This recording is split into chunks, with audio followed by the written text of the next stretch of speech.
Good evening, sports fans. Welcome, Week 9, Season 13 of League 1. Doubleheader this evening for you is number 3, Syracuse, at number 7, Florida State, followed by Navy at Southern Miss. We'll take you through the Florida State depth chart real quick. I'm going to do it for you this evening. Coach is busy giving some last-minute pointers to his players. This is an important top 10 game.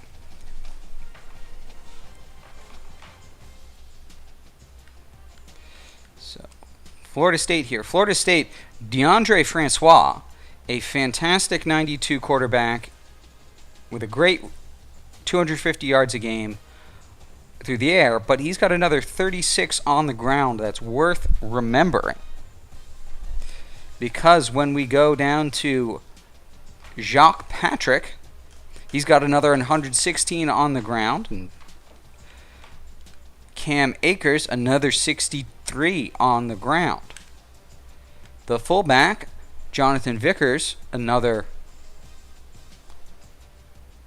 11 on the ground. Between the four of them, that's a considerable rushing attack from a number of different angles that the Syracuse Orange are going to have to be concerned about for this game. Through the air, Naquan Murray is a fantastic receiver. He gets 65 yards a game. Auden Tate, I believe, is playing. Injured, 40 yards a game. Gavin, 38. It's really those three receivers, Murray, Tate, Gavin, with Izzo. Yeah, Murray, Tate, Gavin, Izzo are the four receivers that they use. Across the line, Russell is out. Johnson will probably be playing, which isn't a huge loss. Dickerson is incredibly good. Herbel is playing. Minshew is out. Firth is going to play guard, which is why Johnson plays tackle. That's the most serious injury loss, as Harrison plays right tackle. The ends are phenomenal. 93 and 95 ends with an incredible amount of speed and athleticism at right end. It's just nuts. The D tackles are depth, but not amazing, just very good. Left outside linebacker is human. Middle linebackers are very good. Right outside linebacker is quite good. Two good corners, but deep in the corner pool, they're putting guys out of position who are going to have lousy awareness. So if Rasul or Terry are on the field, they're going to be targets. Finally, Derwin James Jr., 99 junior free safety, recent NFL draftee in real life. Fantastic at free safety, complemented by Westbrook, a good strong safety. So that's a good set of guys for the defense of Florida State. The Orange are going to have to deal with an incredible running attack and a strong all-around defense. So without further ado, we'll get you into this game.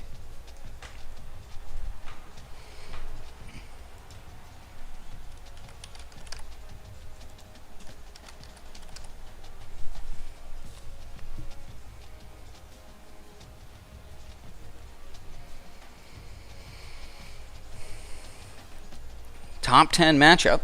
As you can see, an overall 97-97-97 for the Florida State Seminoles versus a 97-85 more uneven team for the Orange.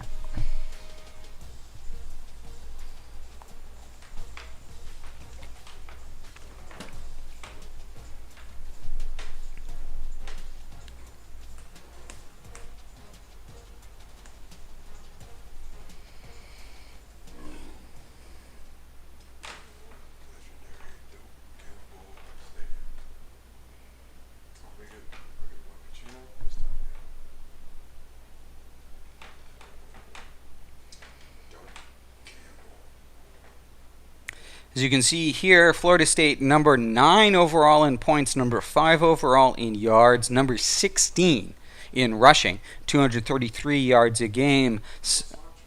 No slouch anywhere except for the pass defense. They only allow 206, which makes them 63rd, but that's still not bad considering how many points and how many...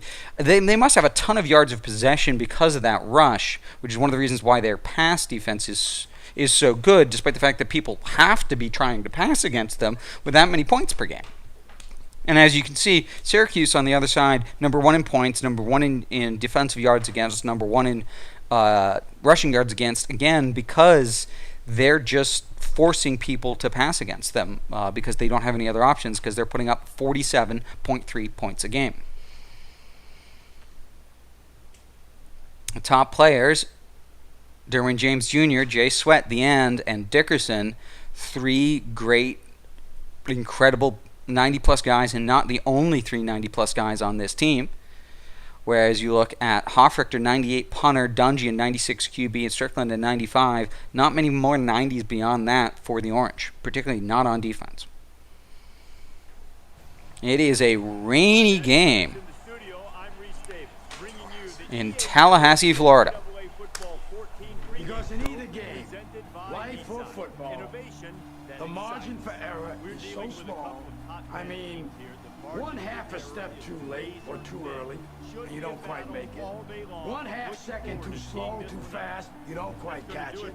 The inches we need are everywhere around us.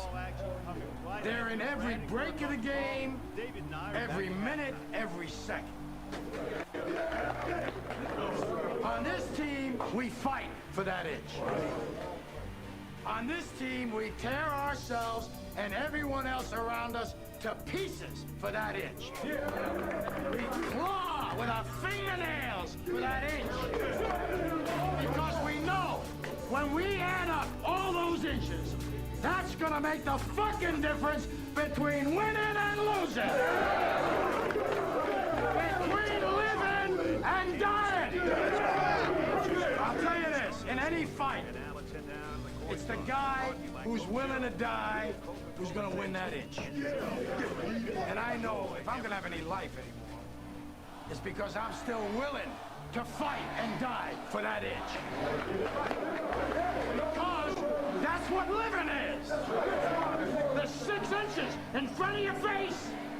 Now, I can't make you do it. You gotta look at the guy next to you. Look into his eyes.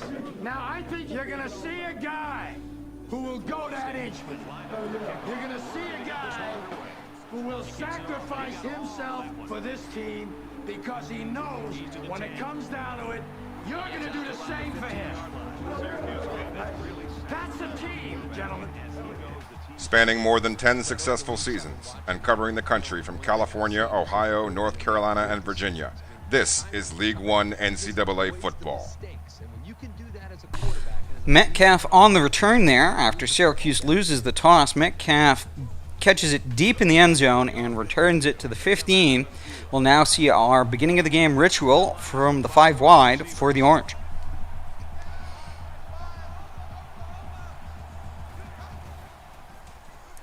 Curtis in the drag route gets 2 yards before slamming into the defender. Custis, I apologize.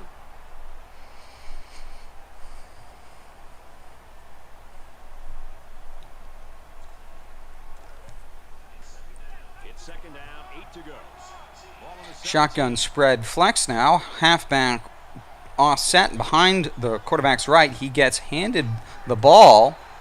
Dante Strickland gets 1 yard before being swallowed up by the closing, I believe that was a defensive lineman.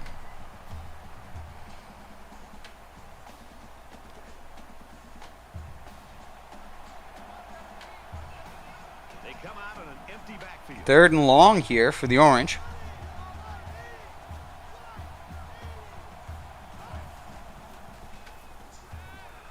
Dungy has space on the scramble, and that's a fantastic 14-yard gain for first down by Dungy.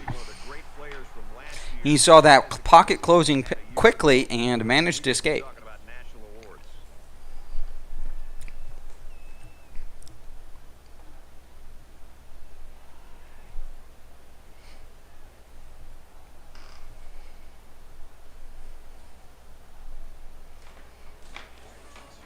First and 10.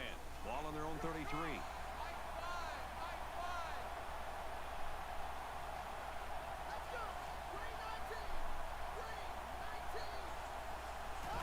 Another handoff to Strickland, this time expecting the pass. He gets good run blocking, gets 6 yards.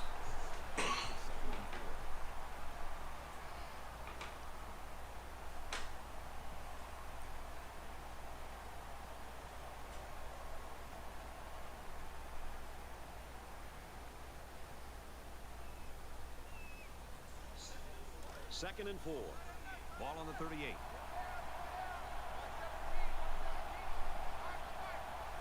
Second and 4 here. Halfback on the weak side. Tight end on the right.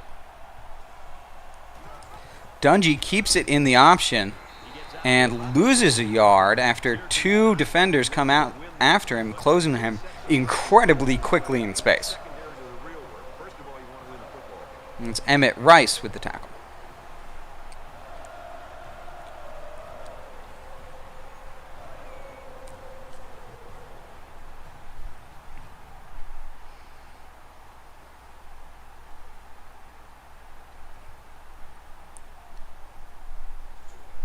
So we're looking at another third down here. 5 wide.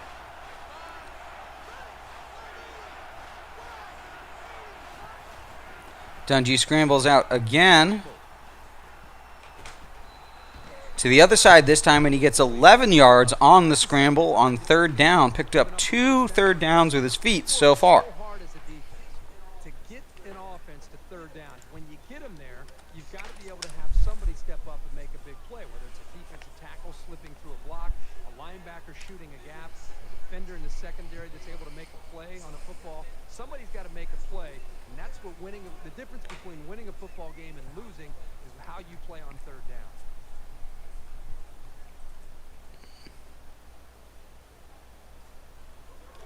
From their own 49-yard line. First down. Tommy Tanuvasa in now in the I formation as the clock kicks down, standing around midfield. Makes the handoff to Strickland. Solid run blocking. Gets Strickland 4 yards and into enemy territory.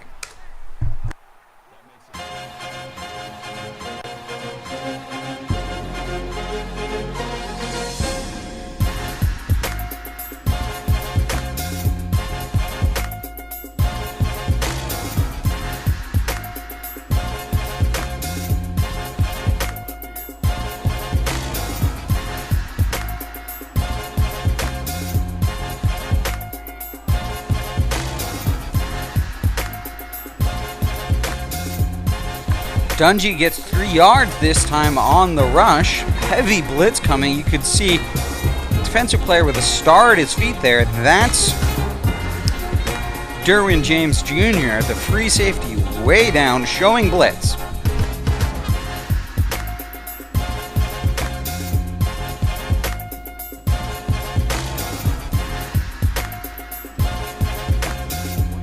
This is the third down so far on this opening drive. It is the shortest by far, as we are now more than halfway through the first. This time Lofton on the slant. 14 yards on third down. The Orange are now knocking on the door at field goal range.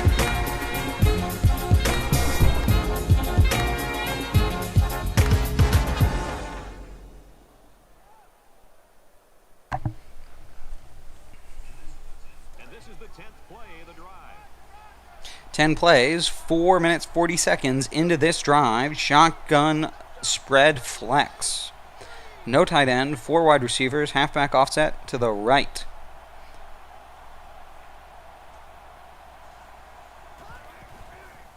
Dungy scrambles out. He's going to try and scramble. Heavy pursuit. Pressure.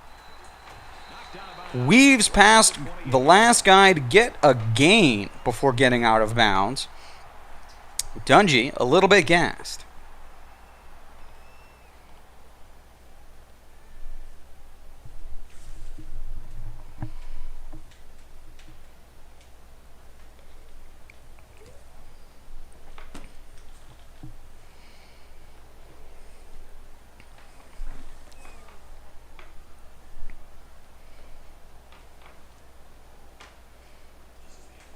This is the 11th play of this drive.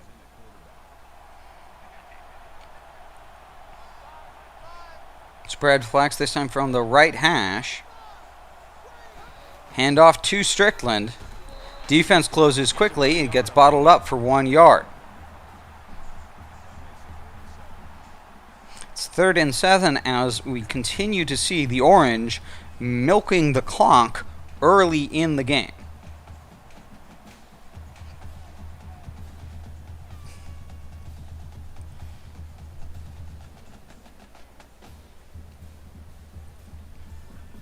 We're at the 12th play of the drive.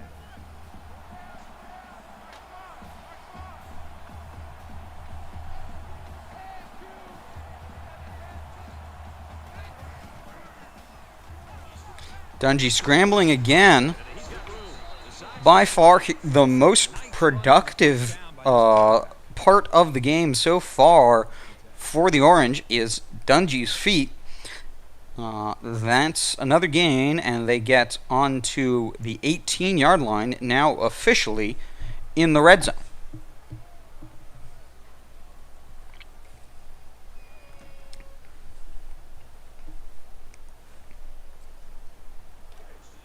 First down, 10 to go. Ball on the 18-yard line.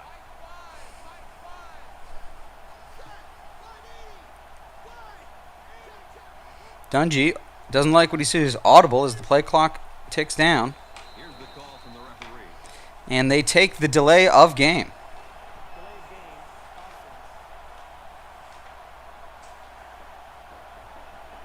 That penalty drives them back, and they're shooting themselves in the foot here. Well, if they could just keep their concentration, they'll avoid. Still in scoring range. They're now on the 23-yard line, 1st and 15 this time. So we'll have 1st and 15 after the penalty.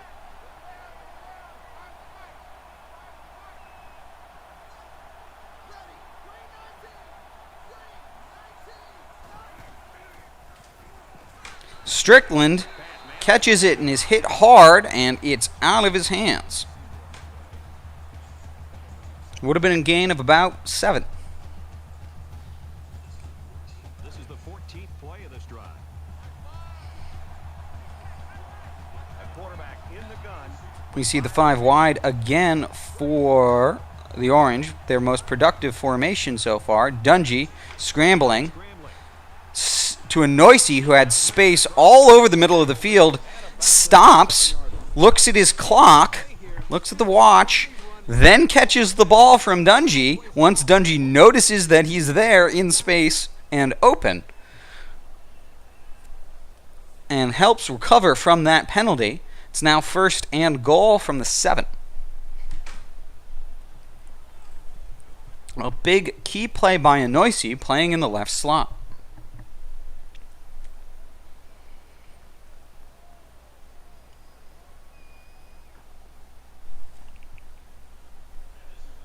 And this is the 15th play of a very solid drive.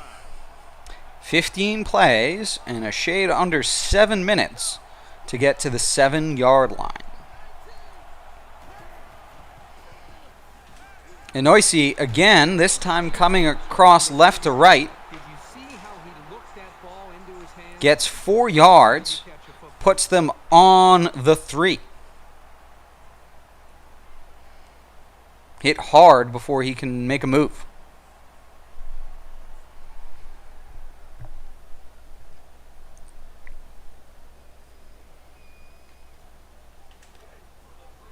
From the 3-yard line. 2nd down. 3-yard line. They'll spread the field with 5 wide.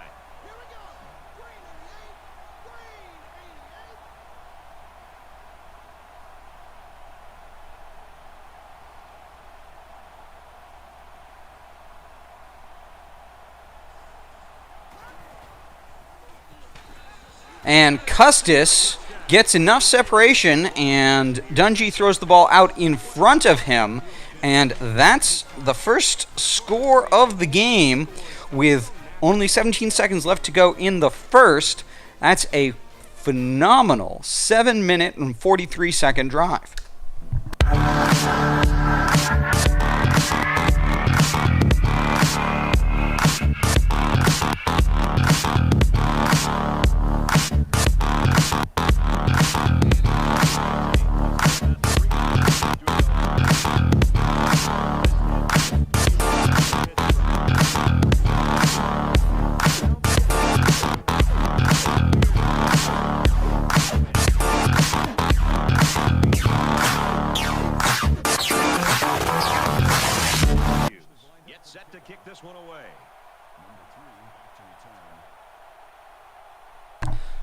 Richter gets it behind it. He puts it on the letters. James Jr. takes it out of the end zone. He tries to cut inside. He stopped at the 24. It is now the first play from under center by FSU, and it's 12 seconds to go in the first.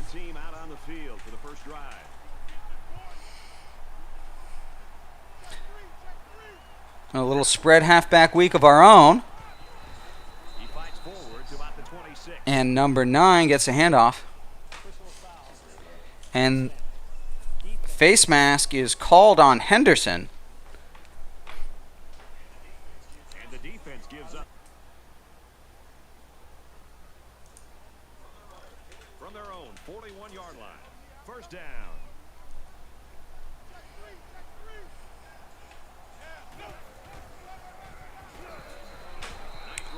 And the trip is key to slowing him down enough to get the tackle in by the guy coming around the other side.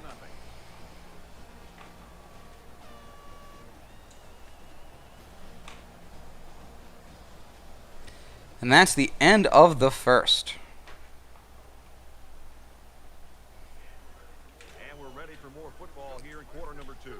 2nd and 6 now to begin, as Patrick is still in the backfield. Green almost gets to the quarterback, but the pass is off to Naquan Murray just in time, as he's falling even. Brought the blitz, but the offensive line gave him time to be able to throw, and that was a big first down for the offense.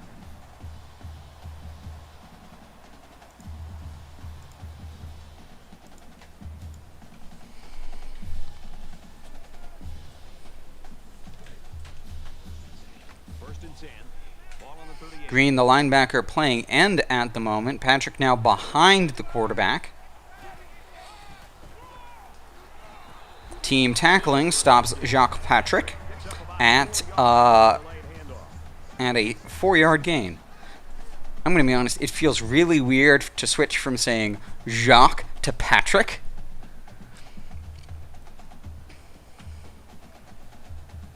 Because one is a hard cut and the other one is not. 2nd and 6. Ball on the 34. It's a real name, but it's like, Jacques Patrick. As a heavy set this time, and the ball is thrown away by DeAndre Francois. You see, that's a name where I'm keeping the same inflection the entire time.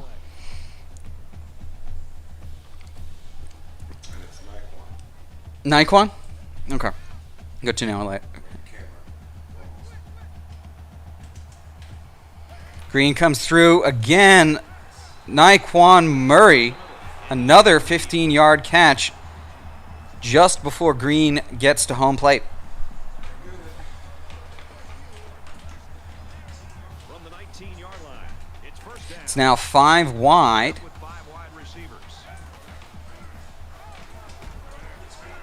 And 10. Oh, and that quarterback DeAndre Francois decided real quick that he wanted to scramble, and then he slipped by everybody. He's got elusiveness and break tackle, and he just ran right through it after Syracuse spends almost 8 minutes to score a touchdown on purpose, clearly. The Florida State Seminoles do it in less than a minute and a half to respond.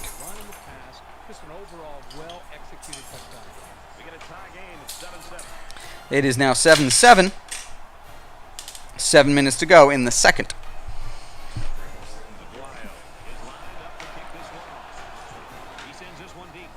Schumacher on the line. Cuts outside. Can't get past the 20-yard line.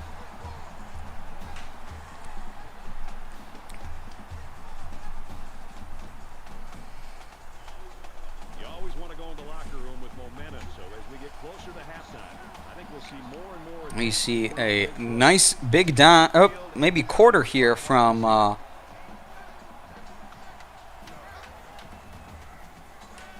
Yes, and Custis runs into green space. Jamal Custis drag route that's about 4 or 5 yards after the catch there on that 7-yard completion.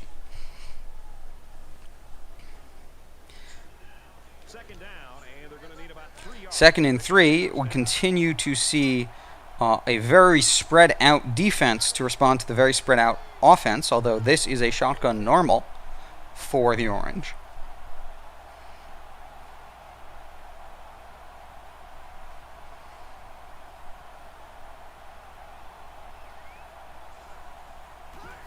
And Dungy keeps it on the read option. Gets a 12-yard rush. Syracuse got a guy behind center that can really do Dungy, a fantastic runner of the ball, does most of it on the scramble. Most of his 50 yards on the ground has been scrambling, but a good 15 of it, I believe, has been through the read option so far this game.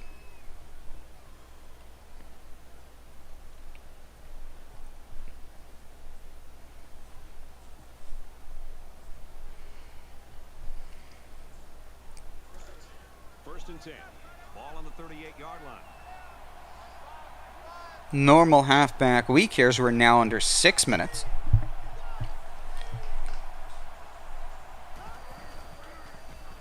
And Lofton on the drag. There's a defender playing a flat zone and stops him after a gain of 4.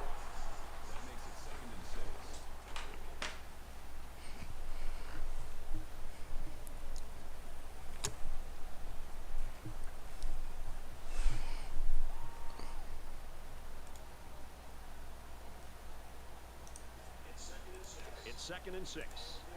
Ball on the 42. They come out in an empty More 5 wide here from the Orange.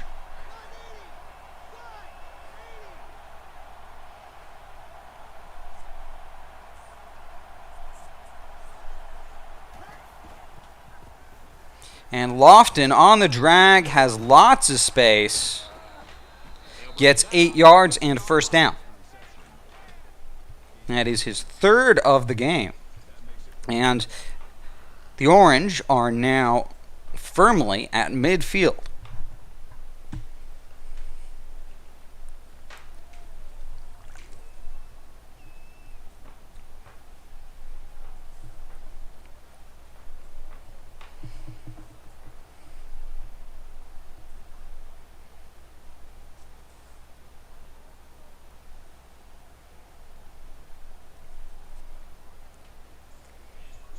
It's 1st and 10.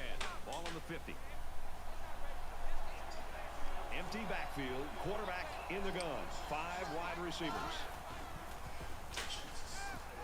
Ooh, into tight coverage, and that's picked off by the Seminoles. There was just no room to get it past that safety.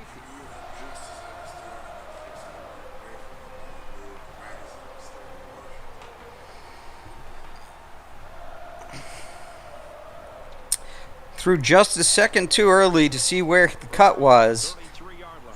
Syracuse Orange now have to stand defensively.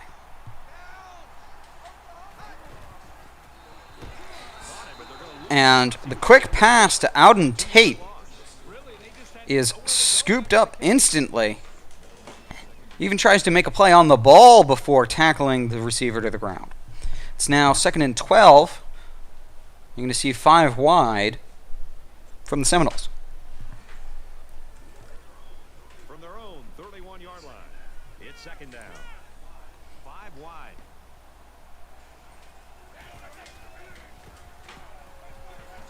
Here comes the pressure.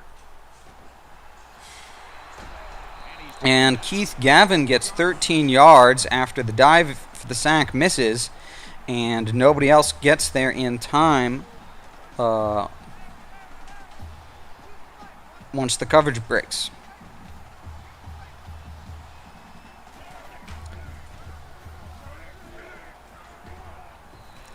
The handoff to Patrick gets 8 yards.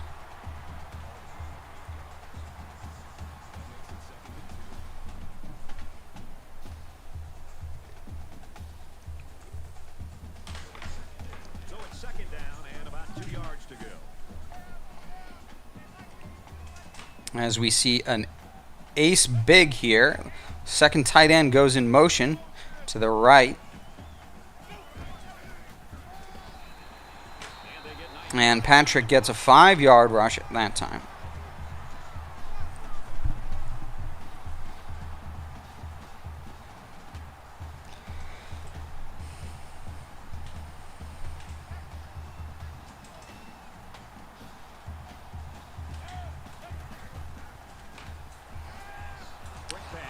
The pick play on the quick pass breaks Auden Tate open when the defender on him is jammed up and gets 27 yards.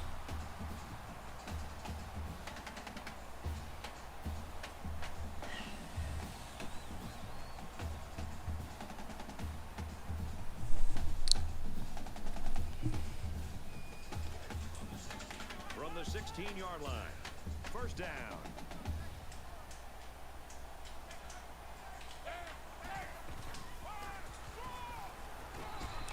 Patrick is swallowed up this time for 0 yards. Tackle by Henderson Jr.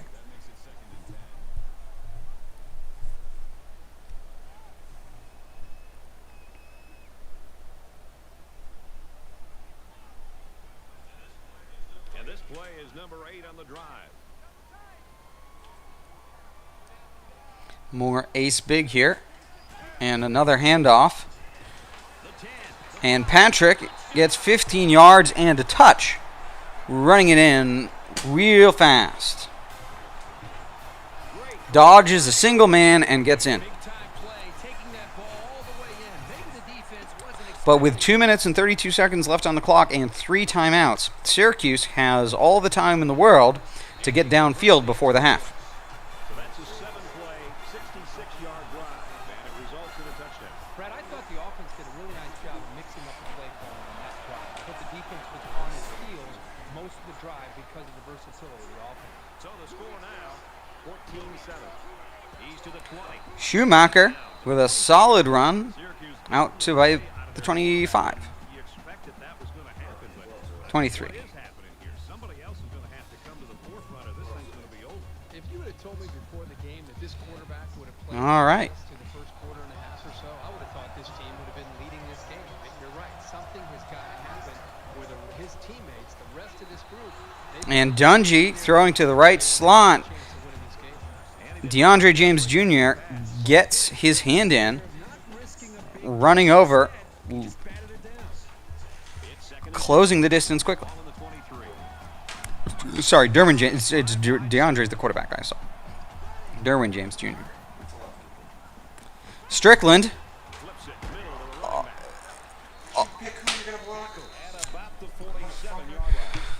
Gets 24 yards. A fantastic job by Dante Strickland Jr. to turn the drag route into a massive gain.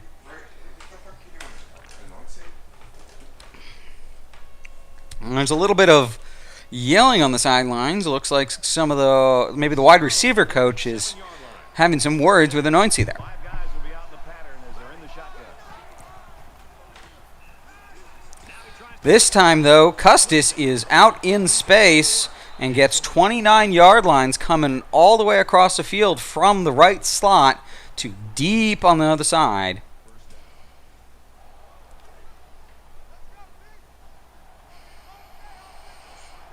They'll spread the field with 5 wide.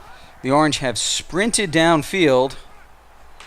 And this time, Anoincy out of the right slot. Same route that Custis just ran. And that's a 25-yard touchdown pass. 30 seconds and a response by Syracuse. When the East is in the house, oh my God. When the East is in the house, oh my God. When the East is in the house, oh my God. When the East is in the house, oh my God. When the East is in the house, oh my God. When the East is in the house, oh my God. When the East is in the house, oh my God. When the East is in the house, oh my God. Oh my God. Hofrichter kicks deep in the end zone. Gavin takes the knee. He's not going to attempt to return that 9 yards deep. on his own 25-yard line now. The offense really came up with a nice drive there last time out, and most of those yards came through the air.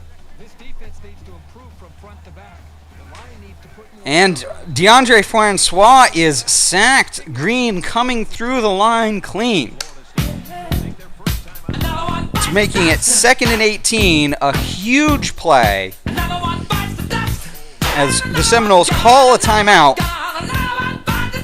Gets some encouragement on 2nd and long.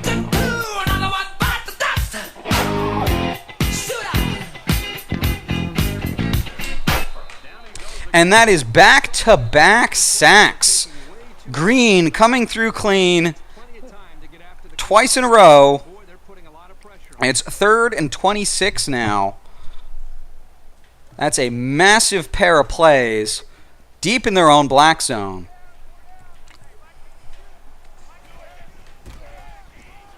And it is a handoff to Vickers. He gets 2 yards before the Seminoles are forced to punt from their own 11. Best of luck, Knuckles. Go Wolverines. on this big third down. Offense comes up a little bit short to set up a fourth down. So give all the credit to the personnel on the defensive side of the ball. Coach Spectre says anybody but the Buckeyes, as a 5-yard return by Metcalf gives Syracuse 1st and 10 on the 50, 1 minute 35 seconds, 1 timeout. This is the point in the game where you don't want to make any mistakes that give the other guys a reason to feel more confident going into halftime.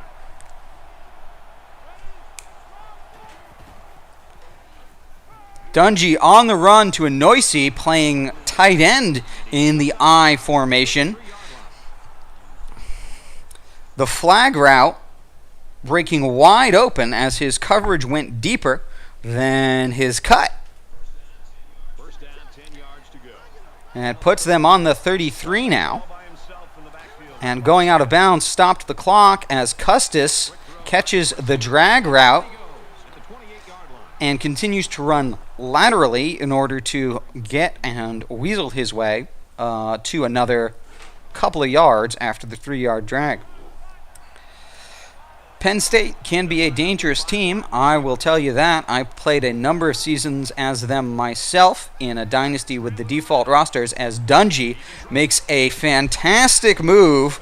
Defender closes, preventing him from getting out into the flat on towards the sideline, but a good move gets Dungy to the first down. First down, 10 to go. Live clock, 17-yard line. less than a minute, 16 yards. Custis again on the drag, 12 yards. Play to set him up with a first and goal. I see. Well, that's a good team as well. Yeah,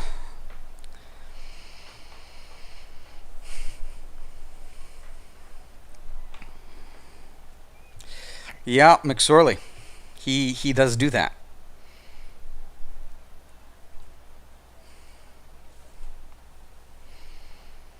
First down, momentarily stopping the clock, giving some time here for the Orange. It is now less than 30 seconds. They've got 5 yards and maybe a foot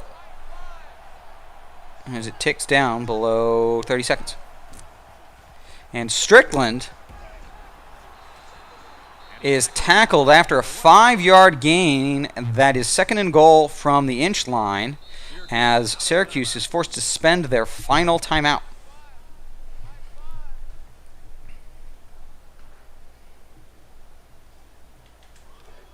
From the 1-yard line. Second down. 5 wide receivers here. They come out in an empty backfield. An empty backfield, I should say.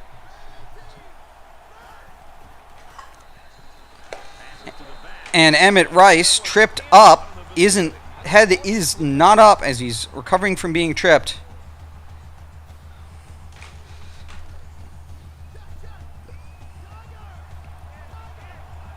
There are 5 wide receivers split out. Another attempt here from the Orange. Now he's scrambling. And he throws the ball away. It's 4th and goal from the inch line with 3 seconds.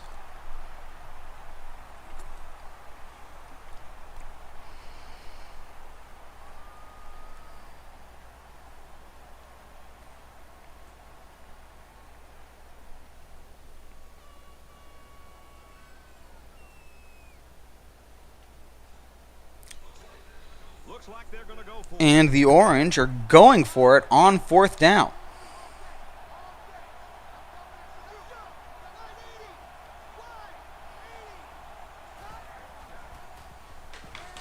And Lofton with a diving catch. By the power of Grayskull.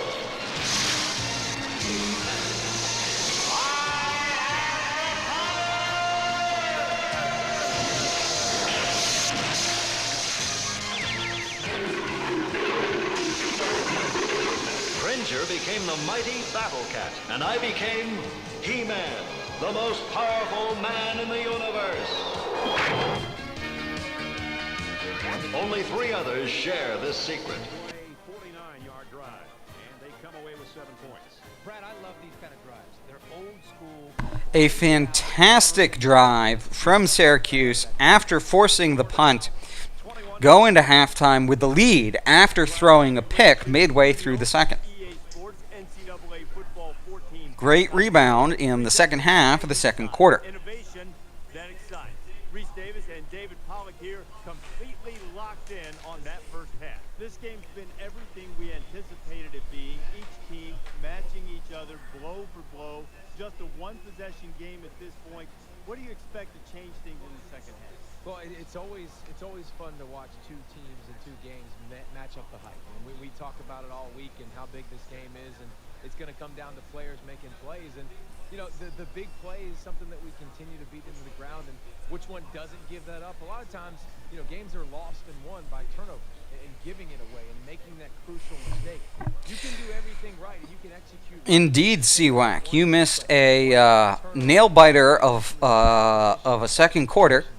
That's what it looks like it's going to. The Orange spent a lot of time in the first quarter and in the first half of the second quarter moving the ball downfield slowly, eating up the time of possession, as you can see. But they threw a pick around midfield, changed the complexion of the game in the middle of the second. The Florida Seminoles scored, left the Orange with 2 minutes and 30 seconds. The Orange scored under 30. Then they... Sorry, Florida State Seminoles. I apologize. Yeah, so the Orange scored in under 30. Were able to stop and force the punt in another 30 seconds, getting a minute 30 as a drive from the 50 for the final score of the first half. With 4th down attempt, no time on the clock from the 1-yard line. Spectacular diving catch as James Jr. catches it 2 yards deep in the end zone and is stopped around the 28. Both teams are kind of struggling to take control of this game. Obviously, they're both very, very competitive with one another. It just seems that the lead is going back and forth between the 2 teams.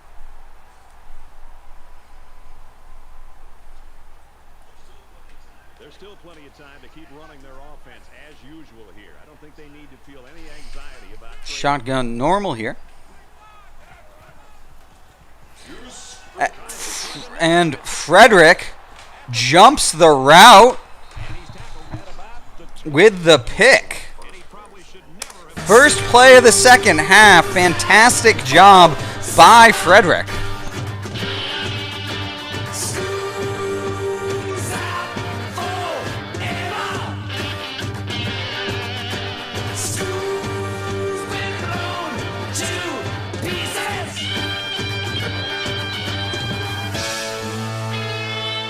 Dungy now in the eye.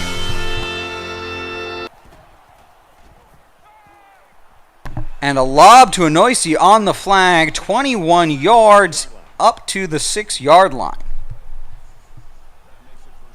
Lobbing it over defenders.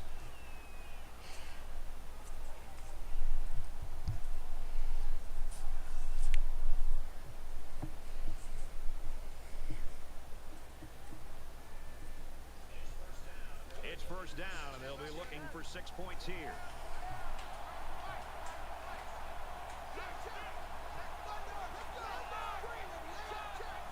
Strickland in the backfield on the weak side. And Ravian Pierce as the tight end. The tight end threading the needle at the flag. He makes it 4 scoring passes. Well, what we have right now is a quarterback. I won't stop, but I won't stop now. Can't stop, 'cause I can't stop now. You can hate me, you can hate me now. I hate you too, but I won't stop now. Come on, you can hate me now, 'cause I can't stop now. Come on, you can hate me now. You can hate me now. You can hate me now. Do it now, told you, do it now. Let's go. He splits the uprights with the extra point.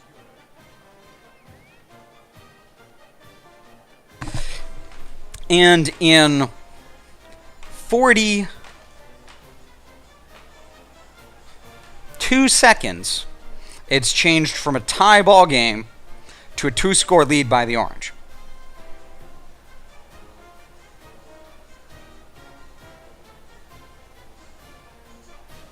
Looks like they're ready for the kick. Okay. And Syracuse now kicking off Nice kick, plenty of distance. right in the middle of the letters, and Gavin takes the knee. Down in the end zone for a touchback. Syracuse coaches just got to be happy. I'd love to coach a kid like this. I think these coaches love to coach a guy like this, and another great performance by him individually.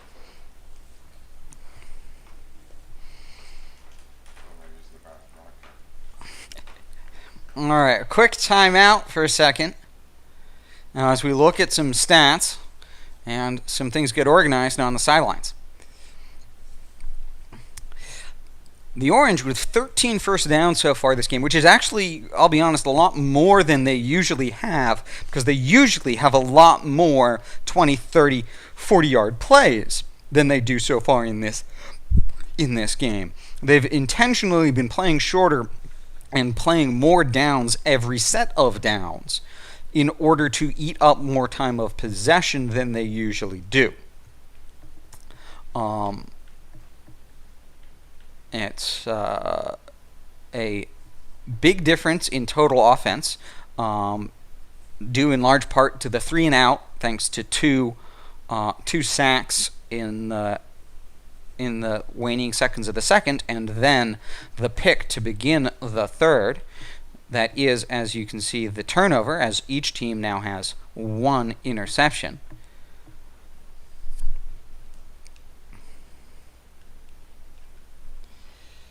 So far this game, Dungy is 18 for 23 with 4 touchdowns and an interception, whereas DeAndre Francois is 5 for 7, only 5 attempts so far, no touchdown passes.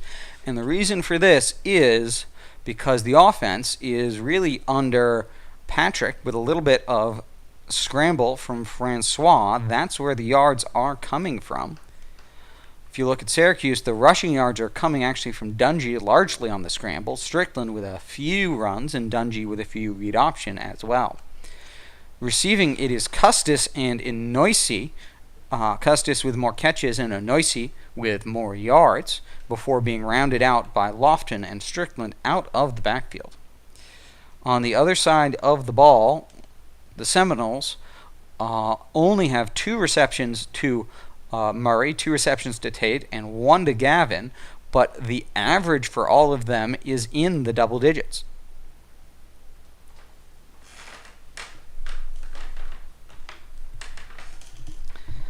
And now we return to the game.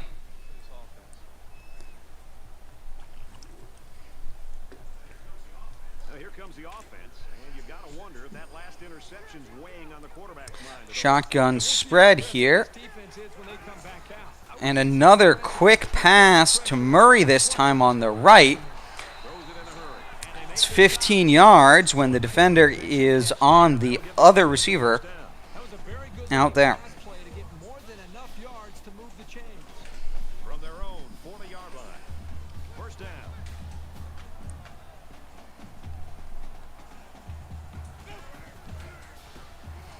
Green has time in the pocket. He ditches Henderson and gets hit after a 10-yard gain.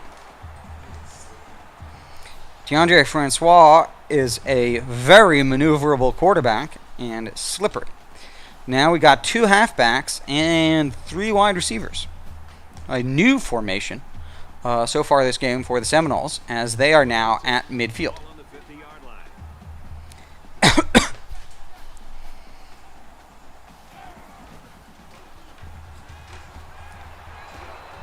Keith Gavin, coming from the slot on a slant, gets 15 yards after the play action. Created a hole in the coverage, and they took advantage of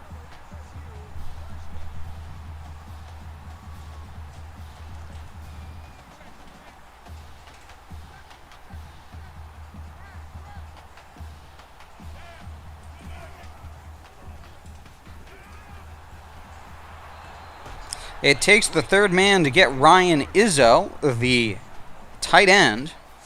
It's his first reception of the game for 7 yards. It's 2nd and 3. They need about 3 yards to get the first here on 2nd down.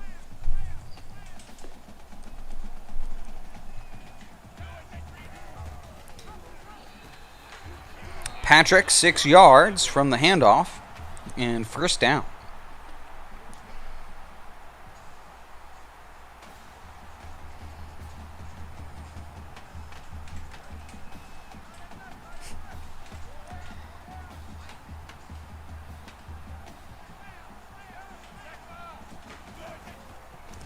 Hit as he throws. Ryan Izzo is tripped up, but he loses the first tackler, gets 15 yards and the 1st down. It's now 1st and goal for the Seminoles.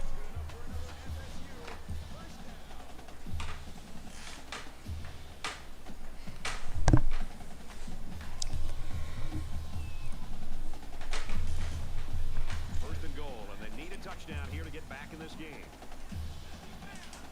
This defense not wanting to give an inch here.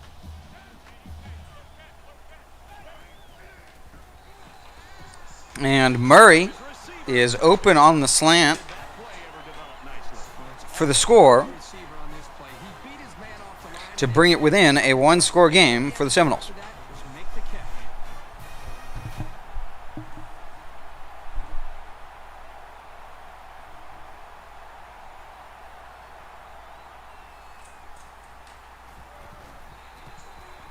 And he hits the PAT. A nice 7-play, 75-yard drive. And they come away with a touchdown. You know, Brad, a lot of times you have to watch practice and watch a 7-on-7 drill to not see the ball touch the ground. This time they went the entire length of the field. The ball never touched A rapid and effective drive for the Seminoles as Schumacher takes it from the goal line, gets it to about the 26-yard line. Both these offenses stepping up and answering the bell. Who's going to blink first here? Exactly right. I've just been impressed with the way they've been able to execute. I mean, there's a lot of pressure on them. Anytime you're feeling that the other offense can put points up on the board, there's a tendency to want to press. Neither one has done that up to this point, and now it's going to come down to who can continue to execute and put points up. Dungy out in space on the quarterback keeper. Nobody but Seminoles around him. He goes down at the 29. And that's an incredible run by Dungy.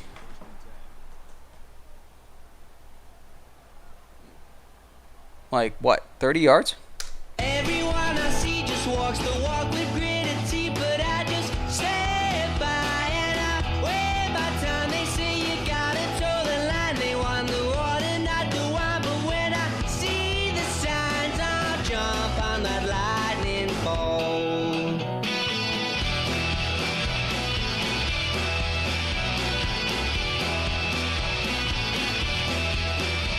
Let's see if they can build off that great run.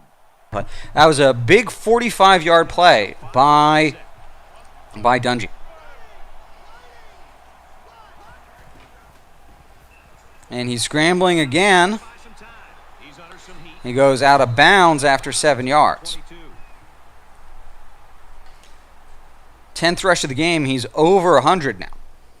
Or actually, he was over 100 on the last play because he only got 7 on that one. And he's 113 now. But he is, as they say in France, retired.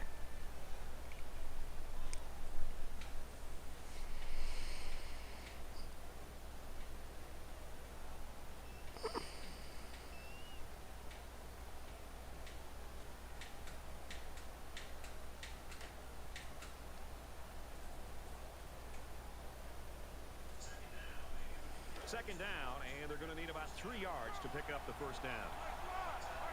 I don't think we'll have time to get this play off.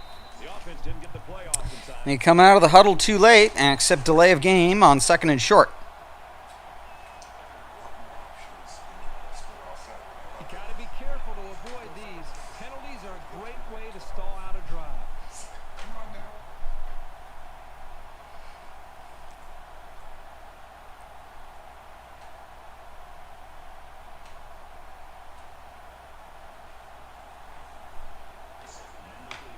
It's second down, 8 to go. Ball on the 27. 2nd and 8 now. The handoff to Strickland, Strickland gets it on the inside. and he gets a no-yard gain. 27-yard line. Picked up a yard of anything on that run.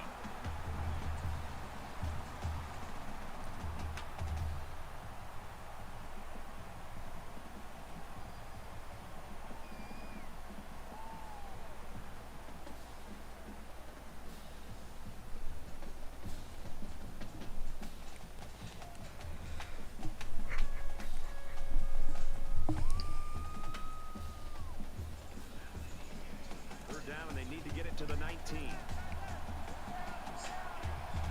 Syracuse up 7 points.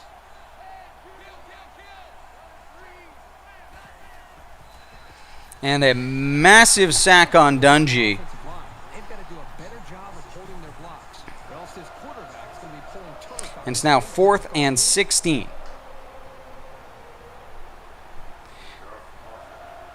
And Hofrichter will be attempting a 52-yard field goal. The sack makes this a 4th and very long. Syracuse can make this a 2-possession game with this field goal.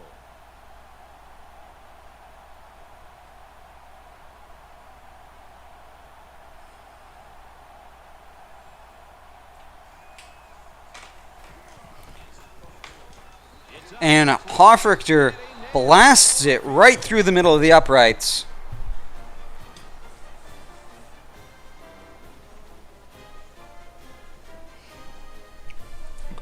For the field goal, making it 31-21, 10-point game with 3 minutes left in the third. Ready to kick this one off.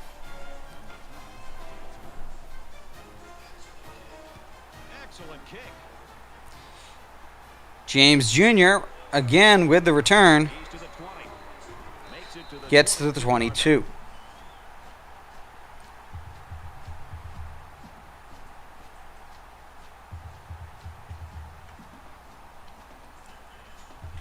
They're ready to start another drive, hoping to duplicate the results of the last one, which ended in a touchdown. I love to watch Shotgun split here for the offense. Handoff is to Akers. He's attempting to get out into space, and he hurdles a diving defender, gets the first down. Cam Akers, the number 2 halfback.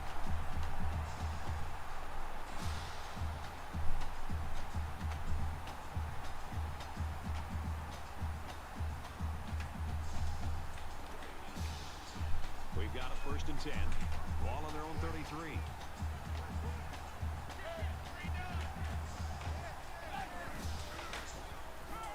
He scrambled. And Henderson Jr. manages to trip DeAndre Francois, forcing just stuck it to the ball carrier a right 3-yard gain. there. Very good tackle. It is a great matchup, and the Seminoles are a very good team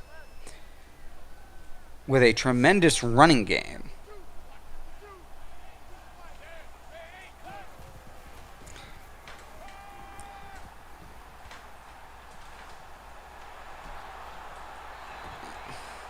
As broken tackles let Keith Gavin get 13 yards. Just outside of enemy territory now are the Seminoles. From their own 49-yard Absolutely. The Coach Spectre has done a fantastic job with the orange, as Patrick runs up the middle, gets 6. gets 6 yards on the carry.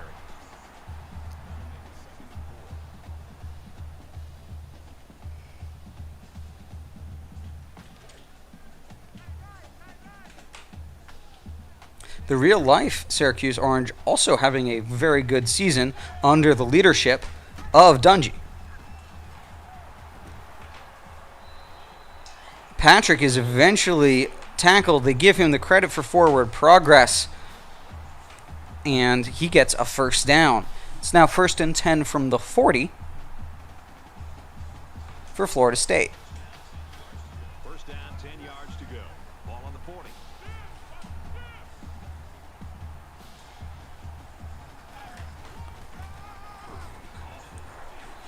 He's at the 30. He gets to about the 27-yard line. And the tailback broke that one for a very nice game.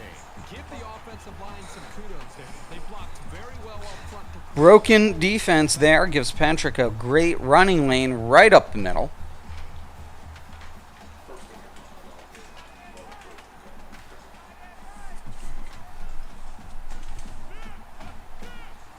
As the handoff is now to Akers, and he gets 4 yards up the gut.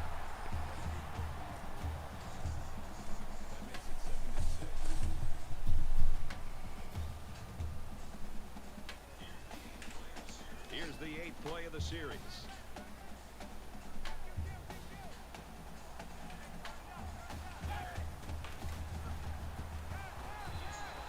And Francois just throws this one away. It's now 3rd and 6. A solid defensive couple of downs here for the Orange.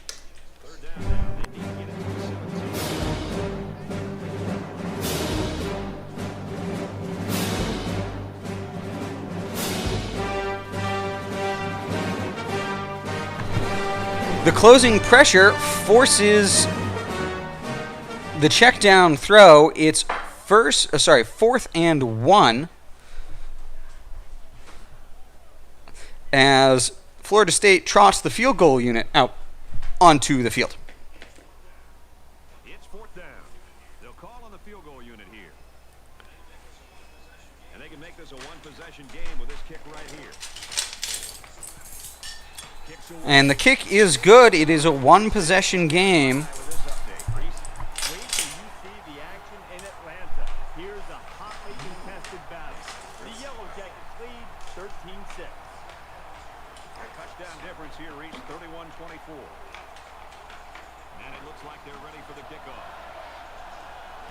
Schumacher standing in the paint. He takes it out of it.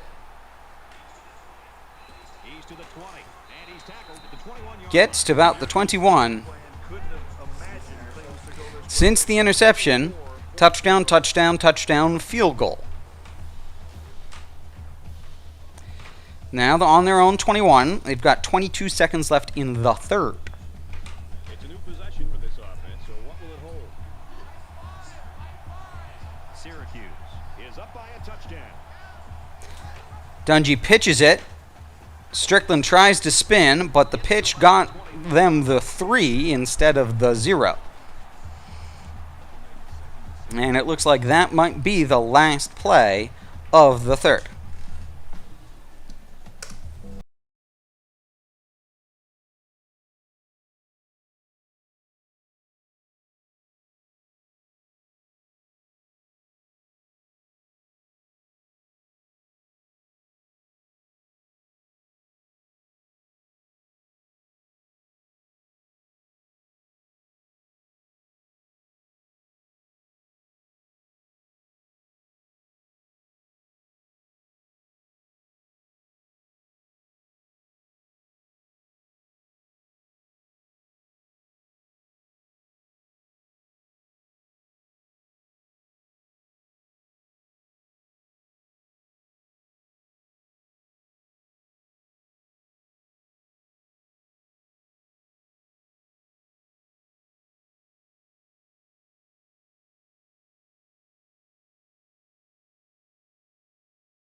On a 3rd and long of their own from their own 15. 3rd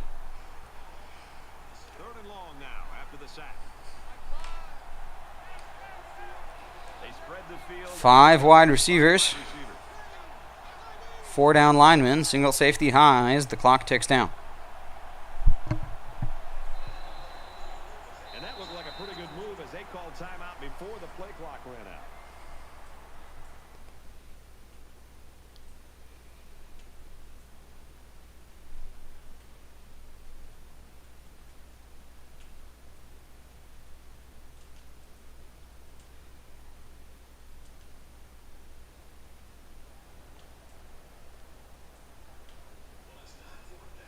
Well, it's not fourth down, but for some reason... And Hofrichter's now on the field to punt.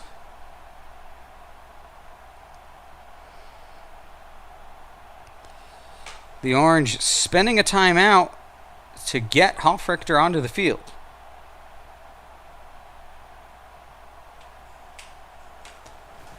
And a huge amount of leg He hits a low one there. means it's caught and bounces. And a field goal changes back to the 40. I think they're confused. I think it starts up front with the offensive line. They're not having the typical game that you'd expect to see from them as far as communication. I think it's affected.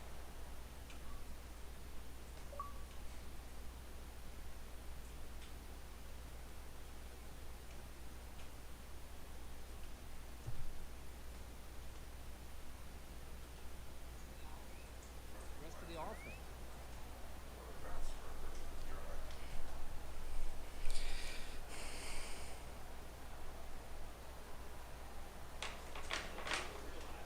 Both teams realize that when the ball is snapped, we're one play away from a very different ball game.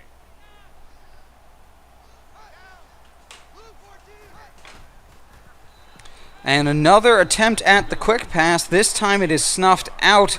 Murray is tackled for a loss. The offensive play call. The pick does not work on that attempt.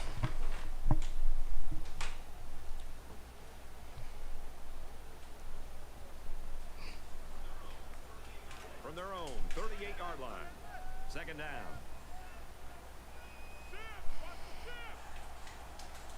Handoff up the middle. Patrick gets 4, but that's second down. It's now 3rd and 7.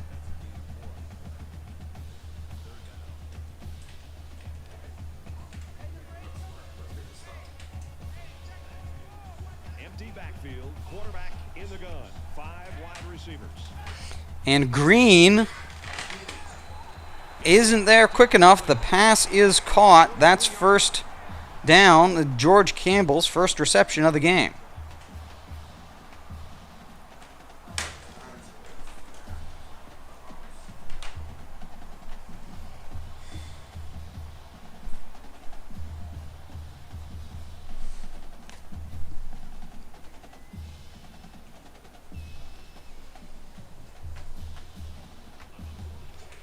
From the 43-yard line. First down.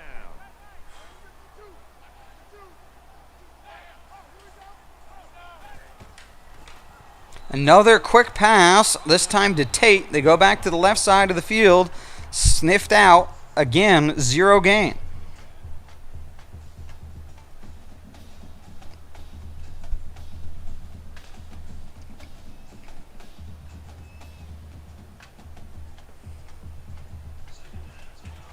Second down, 10 yards to go. Ball on the 42.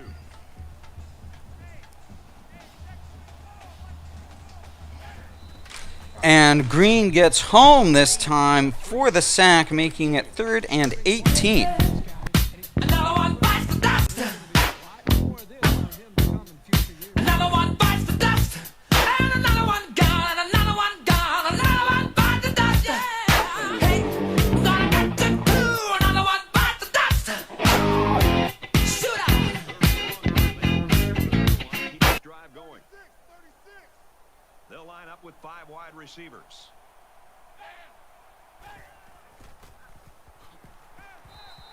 Back to back, 4th and long is a huge pair of sacks there for Green again. Another one bites the dust.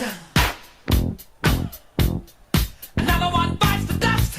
And another one gone. And another one gone. Another one bites the dust. Hey, I'm gonna get to do.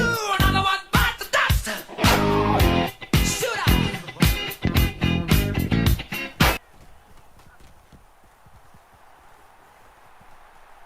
Metcalf makes the catch. Solid blocking. But there's a flag on the play. And I'm not sure when it was thrown. Let's find out. Receiving team.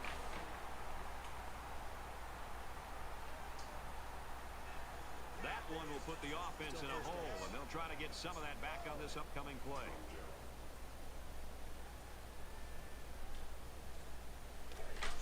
First down, 10 to go. Ball on their own 16. First and 10, their own 16. Back where they started 3 minutes ago. This time, though, Custis is wide open, running down the slot, 22 yards. Big play on first and 10 gets the Orange out of the shadow of their own goalposts. Syracuse is up a score. Dungy scrambles out. Gonna try and scramble. He sailed Sailing it long, Lofton and he's got it. And down he gets goes. ahead of James Jr., but James Jr. closes and tackles him from behind. It's a fantastic play by Lofton. If that had been any slower, any later, that would have been a very dangerous pass. But as it stands now, it is first and goal from the 7 on a fantastic long ball to Lofton. So after the big pass play, we have a first and goal.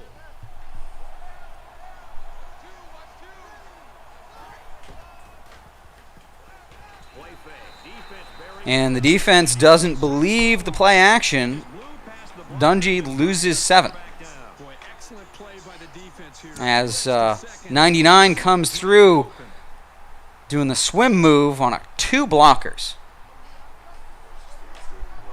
And just an outstanding play there from the defense to get through the line like that. Scrambling around.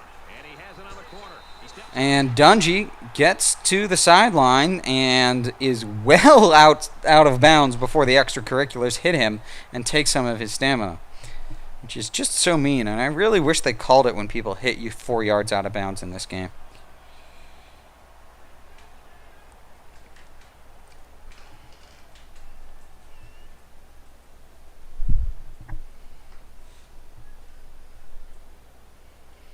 Third and goal from the 9. Now it's third and goal.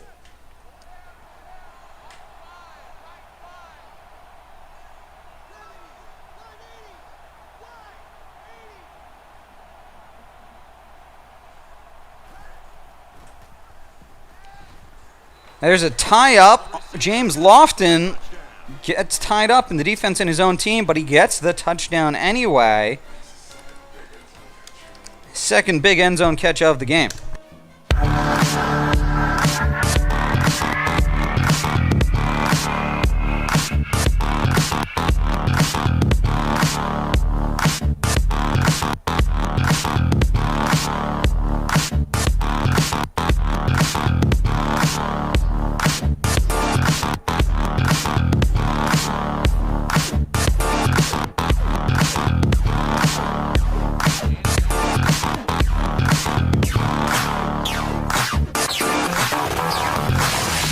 Never any room to breathe in this game.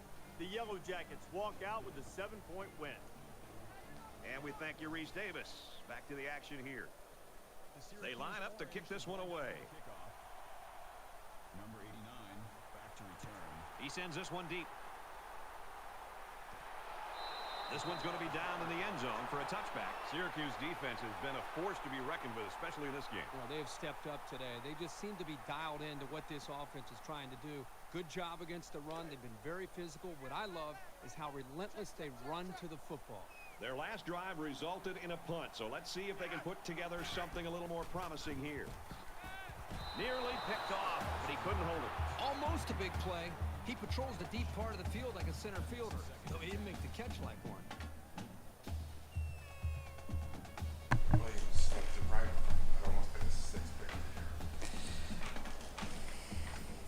38-24, 14-point lead. Seminoles are down. They've got 3 minutes and 20 seconds and 3 timeouts. Green with his 5th sack of the game makes it 3rd and 19. Bad boys, what you gonna do? What What you gonna do when they come for you? Bad boys, what you gonna do? What you gonna do when they come for you? The Seminoles now in a very similar position to the Orange when the Orange punted on 3rd down. Seminoles not doing that, coming out in a shotgun spread. Frederick deflects, almost got a second pick, but the deflection is exactly what they wanted. It forces the punt, 4th and 19. Tyler to punt.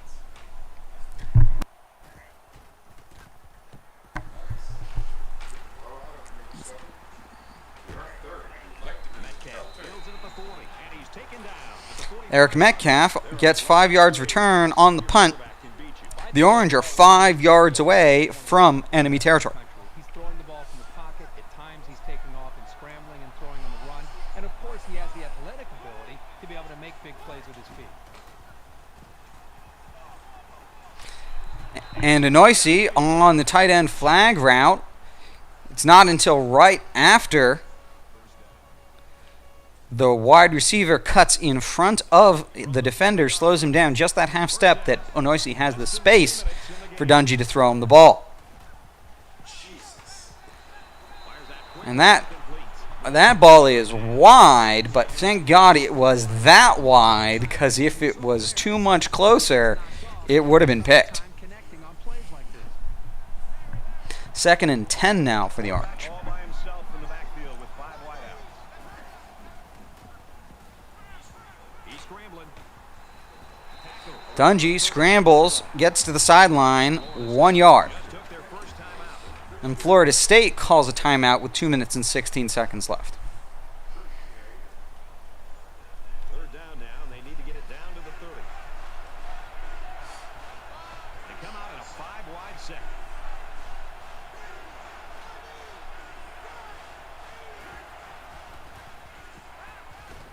Strickland in the slot. Fantastic 25-yard pass play. More and more part of this passing game. He does a great job of making guys miss after the catch. Forces another timeout to be spent by Florida State. And Custis with a touchdown. Barely 30 seconds off the clock.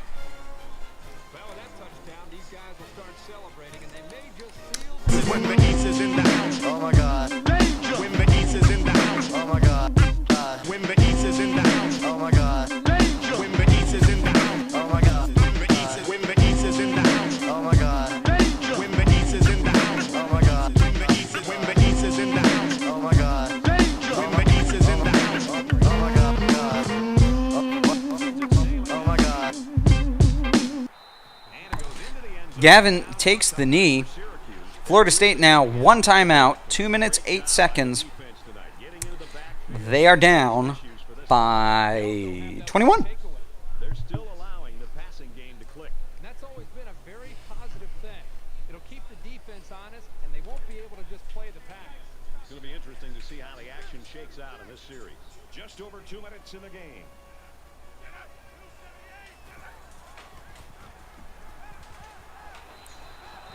To Keith Gavin on the sideline for 18 yards.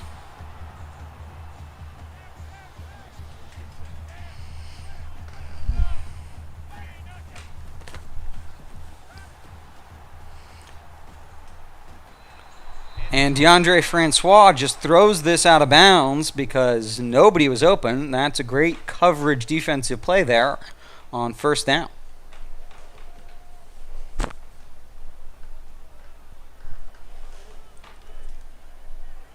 From their own 43-yard line. 2nd down.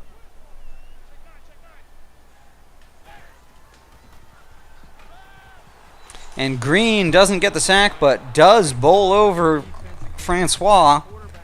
It's 3rd and 10 now.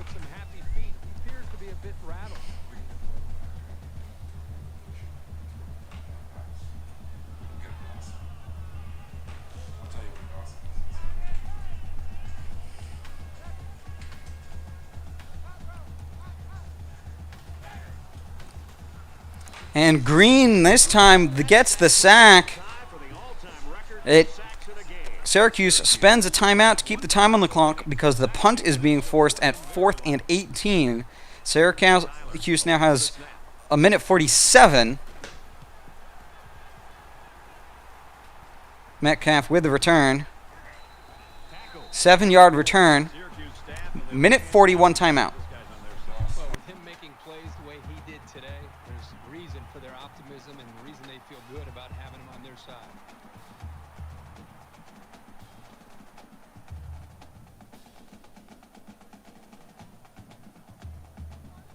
This offense just torched the defense through the air with a great passing attack on their last drive. I think the defense right now is just sitting back on their heels. They're allowing the offense to kind of dictate things to them. And the one thing is that any defensive coordinator will tell you. Dungy gets 7 yards on the ground, but it's not fast enough. Change it up. Try something. It's not the whole thing. Causes a hurry up. Perkins on the drag route. Perfect call against that defense. Throws it into a wide gap. Perkins gets 23 yards on a 3-yard pass. First down, 10 yards to go. Ball on the 37-yard line. 5 wide. Live clock. Dungy scrambles. He breaks the defense. Blocking is good. He gets out of bounds at the 11.5. Minute and 4. First and 10 from the 11.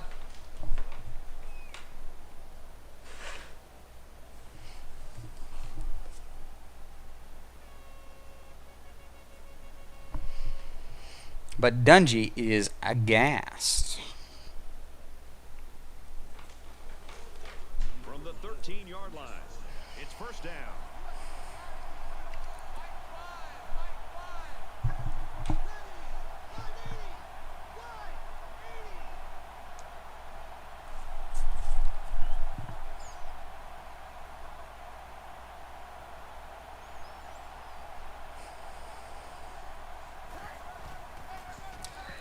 Strickland held up for just a second behind the offensive line. Only gains a yard. Ooh, that's a rough one. Knuckles. Close game. But at 5-1, you still got a few more games to play in your regular season. As Dungy scrambles out of the backfield, not liking anything.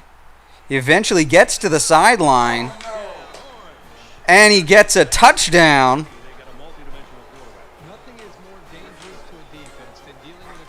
Running along this, like that is so close to the sideline.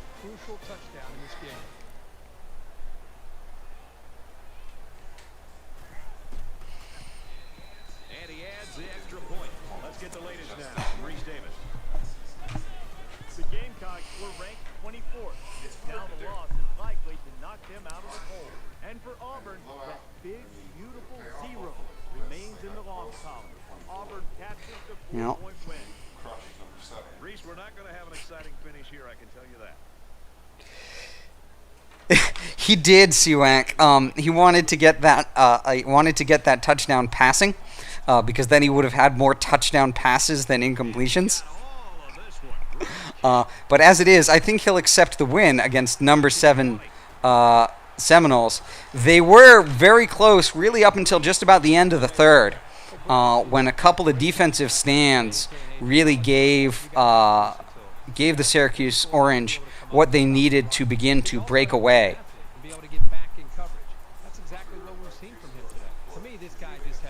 Yeah, the game plan of Florida State was always to run the ball and not know, and force the Orange to not know who the ball carrier was going to be. And once they were down by 2 scores and had to pass, the defensive look just got so much easier. As you can see, was running play. It's just so difficult to stop their run for anything less than 6 yards. And that's fine in a close game. Down by 2 score, you can't do that. And now we see the closing seconds as a fantastic win over number 7 for the number 3 Syracuse Orange. A fantastic game, a great game by Dungy, obviously 500 yards, but smart play to milk the clock really at the beginning of the game in the second before the pick at the right time in the third to limit the number of possessions for Florida State, to put them in a position where they couldn't do what they wanted to do, and the fourth the fourth down play at the end of the second, and the pick to begin the third, huge plays.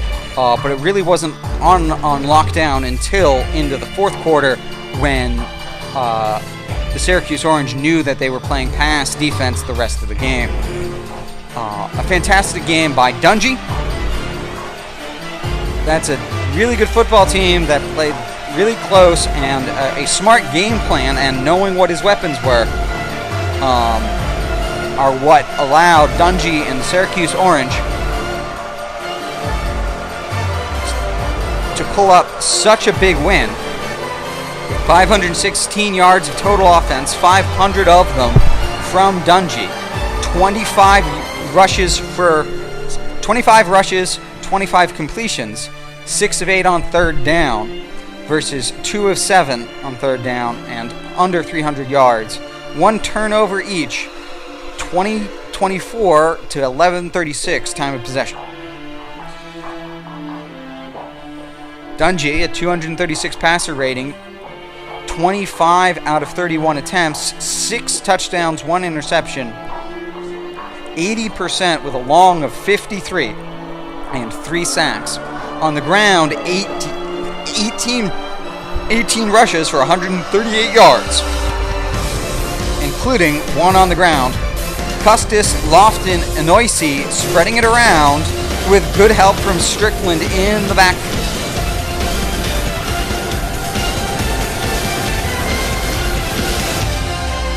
Green, 6 sacks, mostly coming in the second half. Key. No. Yep. 2 pick and a number of big sacks. And that's the story of this game. It ends 52-21.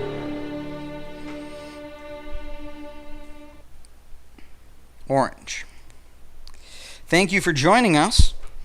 We will resume shortly, 10-15 minutes, with the second of our doubleheader, which is my Navy midshipman at Southern Miss. Don't touch that dial.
Hello, sports fans. Welcome to Game 2 of our doubleheader tonight. This will be Navy taking on Southern Miss from M.M. Roberts Stadium in Hattiesburg, Mississippi. This is a key American Conference game as Navy, at a 3-4 record, attempts to not only save a bowl berth, but contend for the conference title, already with a couple of big wins in their quiver. I will pass it over to Coach Ninja, and he will give you the rundown of the Southern Miss Golden Eagles.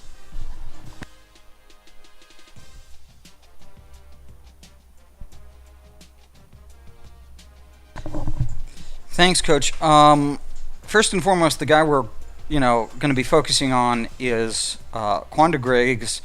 He's their quarterback. He's an impact player. He has great speed, agility, and acceleration, and good awareness.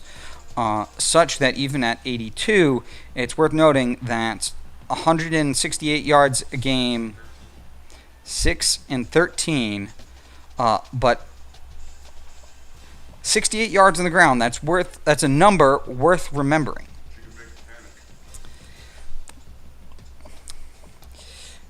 Daniels, the halfback, again, great speed, but he's got less yards on the ground per game than the quarterback does. And do they? They do, yes. They throw to Throd Daniels. So Throd Daniels, a very good bet as to the focus, because 50 yards through the air, 50 yards through the ground. The halfback, nothing to speak of. If they play him, he's decent. He'll block well, but they don't throw or pass to him. Robertson, their best receiver, gets 60. Watkins gets 40. They use him a little. Adams, 22. So they use Robert and Watkins, but not as much as they use Daniels the two ways. Washington is also used. So receiving, it's between Robertson, Watkins, and the tight end Washington.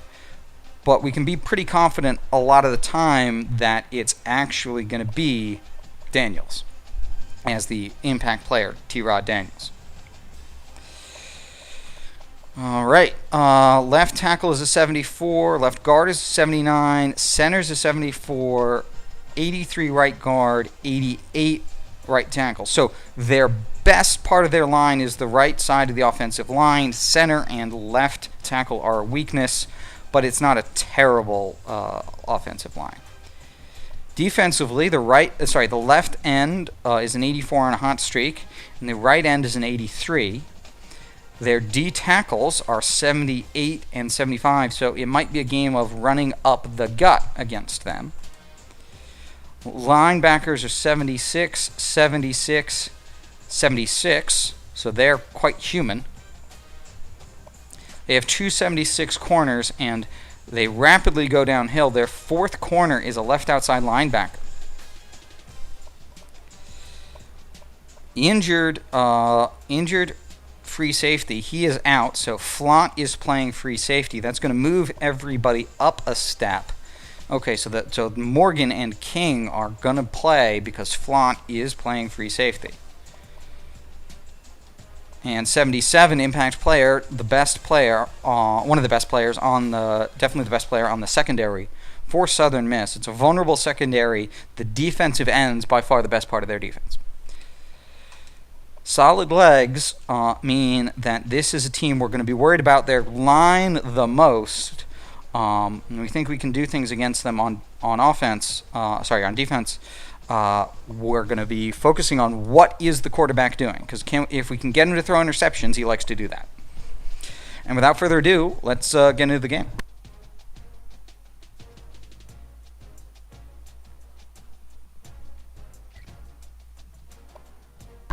Thank you, Coach Ninja, for that rundown of the opponent this week for Navy.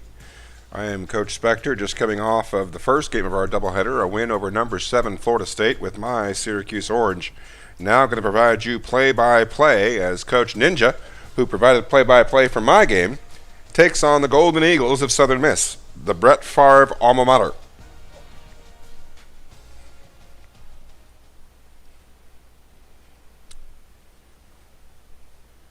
We travel down towards the Gulf Coast of Mississippi to Roberts Stadium in Hattiesburg for this American Conference game. You see Navy 2-2 in the American, Southern Miss 0-3. A key chance here to get a road conference win for the Midshipmen as they attempt to win their division and make the American Conference Championship game.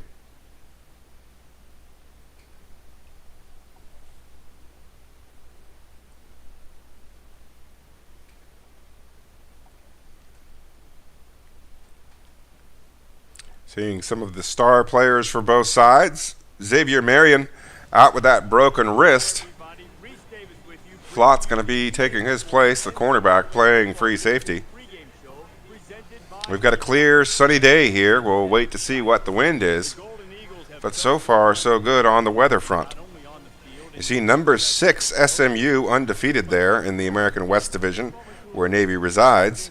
They'll get to play them late in the season along with Tulsa. So everything's still to play for the Midshipmen. It would be very beneficial if that happened early in this game. Thanks for checking out the pregame show. NCAA college football action coming up next. Already with a win over Tulane. Looking here to get the win against Southern Miss and move to 2-0 in the division.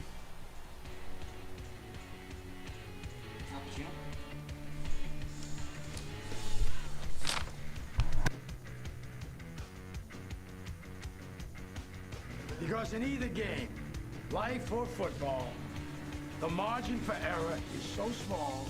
I mean, 1/2 step too late or too early, and you don't quite make it. 1/2 second too slow, too fast, you don't quite catch it. The inches we need are everywhere around us. They're in every break of the game, every minute, every second. On this team, we fight for that inch. On this team, we tear ourselves and everyone else around us to pieces for that inch. We claw with our fingernails for that inch.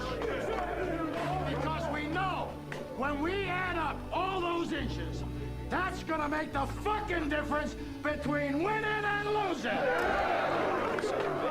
Between living and dying. I'll tell you this, in any fight, it's the guy who's willing to die who's going to win that inch.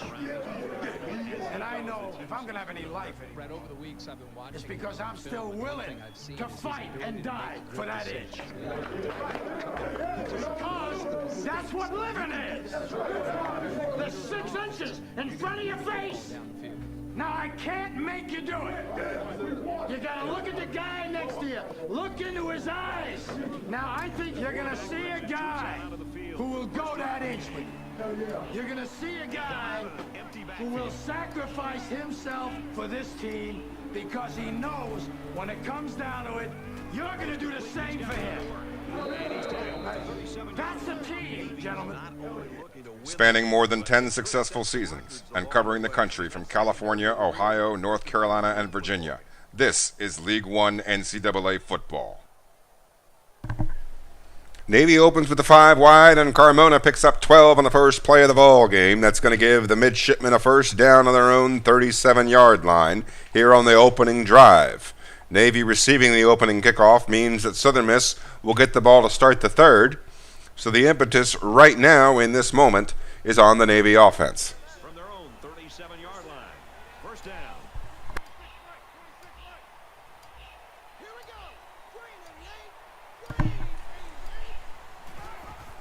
It's a shotgun single back read option, and Lewis takes it up the middle of the field for an 11-yard gain.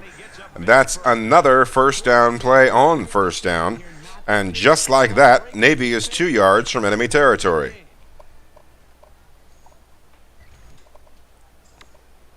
Just 30 seconds into this affair. Southern Miss coming out in a 4-man front, and Navy in a twin tight end set, although a wide receiver plays the tight end 2 position on that left side.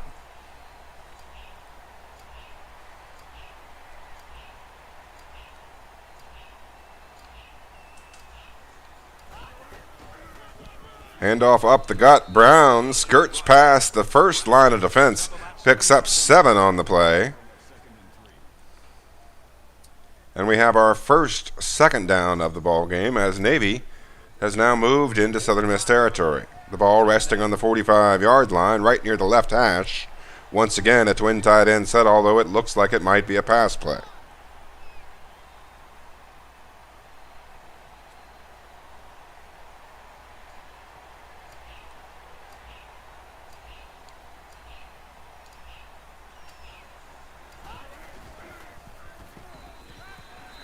Second and 3 goes for 3. Terrence Laster making his first reception of the day.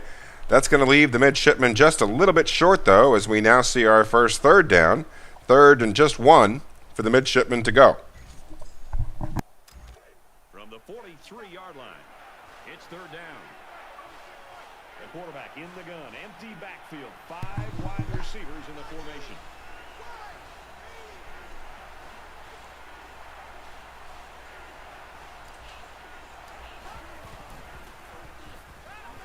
Caught by Carmona over the middle. Some traffic there, but the defender facing the wrong way gives Carmona time to add some yards after the catch, and he picks up 8. The ball resting now on the 35-yard line of the Golden Eagles here on this opening drive by the United States Naval Academy. Ball on the 35-yard line.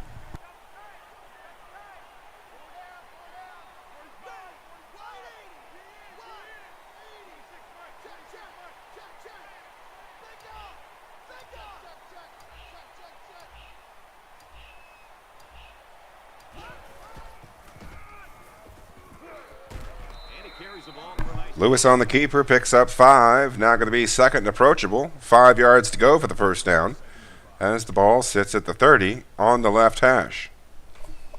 We're about 2 minutes, no, check that, 3 minutes into the opening frame. Scoreless game here in Mississippi. From the 30-yard line. Did you see why I did Second that? down.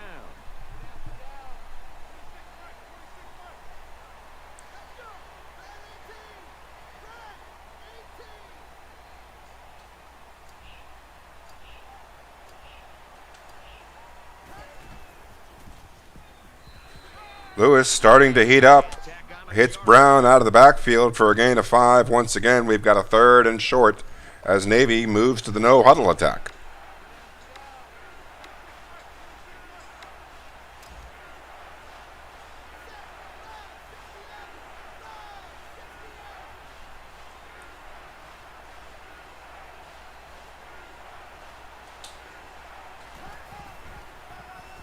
Handoff up the gut to Brown. He's got the first down and more. Picks up 6.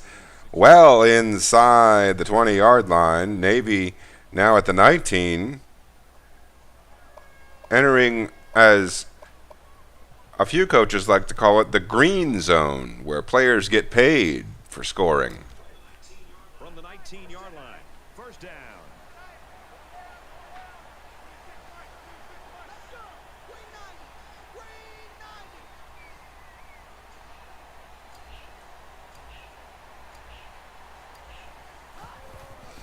Carmona in motion, gets held up a little bit, but breaks free enough to set up shop in his small seam between the zones.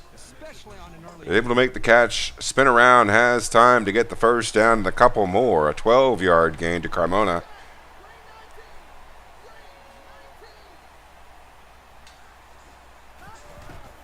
The twin tight end set run by Brown meets some resistance from the Golden Eagles and will now have 2nd and goal after a gain of 1.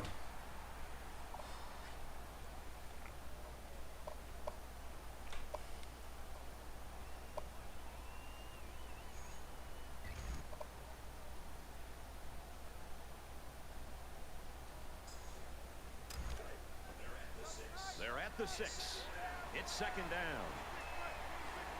Navy coming out in a shotgun twin tight end set.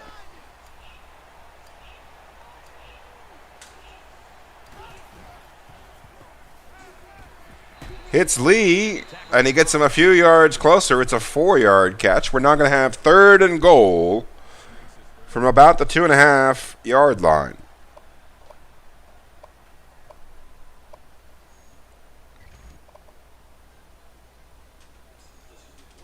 This is the 12th play of this drive. They'll spread the field with 5 wide. Coming out in the spread set, Navy shows them 5 receivers. One of them looks like a halfback. It's thrown to Brown. He's tackled just shy of the end zone, and here on the opening drive, we'll see what decision Navy makes regarding the 4th down attempt. Defense was just swarming to the ball right there.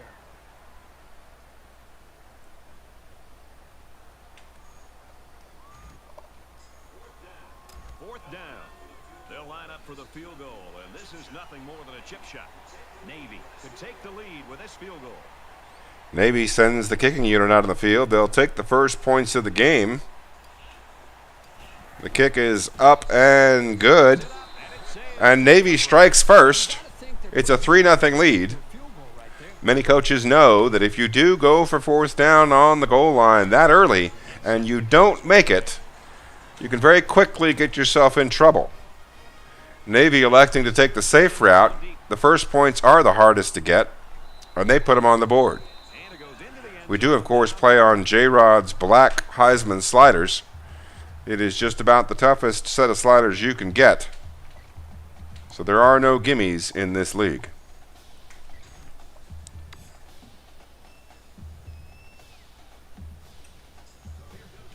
So here comes the offense taking the field for the first time today.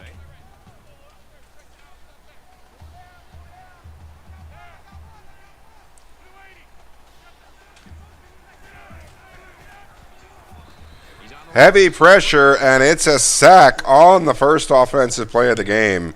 The defensive end rushing from the outside, freed up by the blitz of the linebacker, and Ninja using his dive play to make the sack.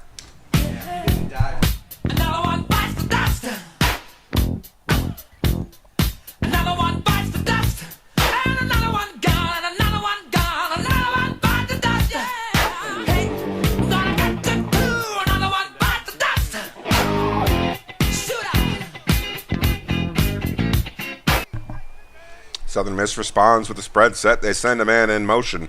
Navy with the 4-man front once again. This time a man meets the defensive end. And Quez Watkins able to make a 13-yard catch. That's going to set up 3rd and 1.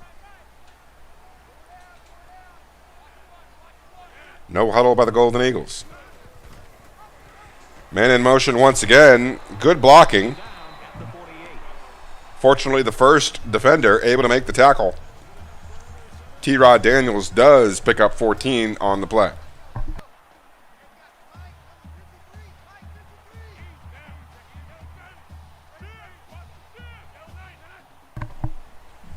First and 10 for the Golden Eagles near the midfield stripe.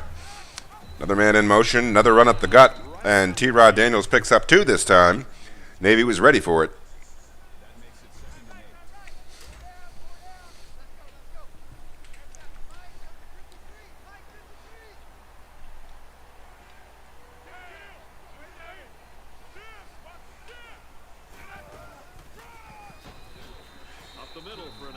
Daniels picks up 6 on the carry. Now 3rd down.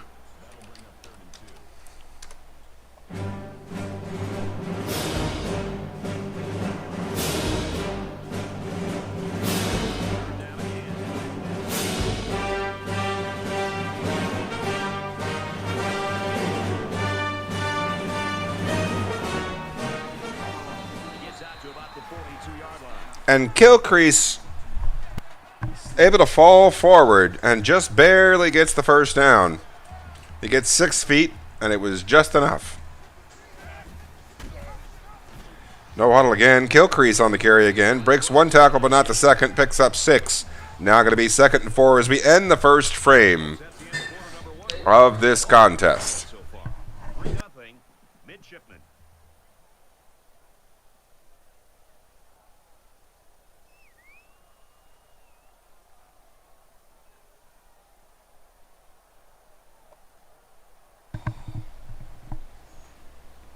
.35-yard line, the marker. Southern Miss has about an 81-82 kicker, so this may still be outside their range as the Navy defense looks to stiffen.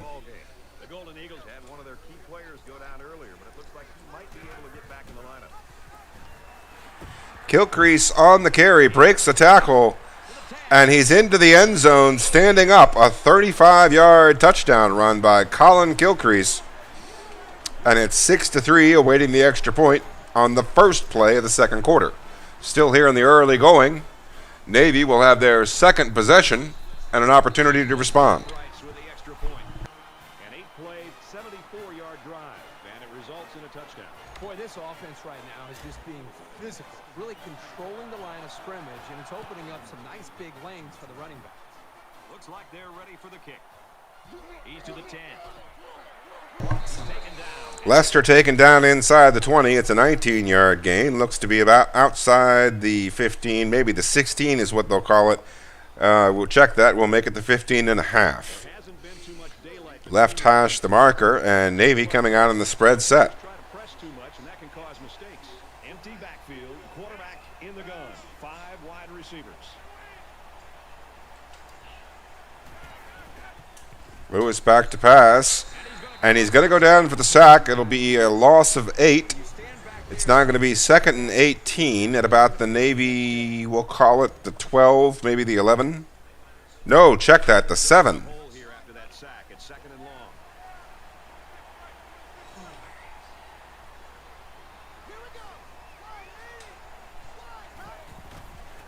It's a play-action pass, and Laster underneath picks up half the distance, picks up a solid 10-yard gain.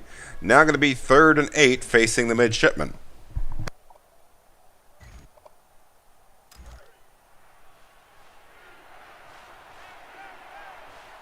They come out in a 5-wide set. Spread set for the middies. 5 wide receivers as Lewis takes the snap, drops back, looks over the middle, but can't get the ball away in time. That's going to be his first incompletion, as Southern Miss's pressure forces a 3 and out for Navy.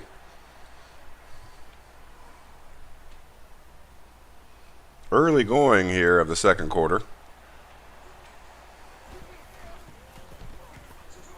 He punts this one high. As we begin to find our footing and find out what kind of football game we're going to have.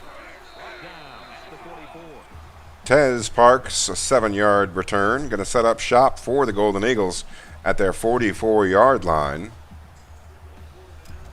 Coach Ninja and the middies looking to get a stop here on defense and get the ball back for that offense.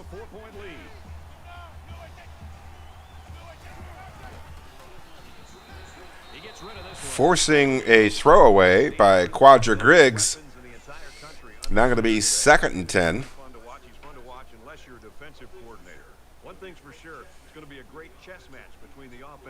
Good pass rush by Navy, forcing the panicked throw.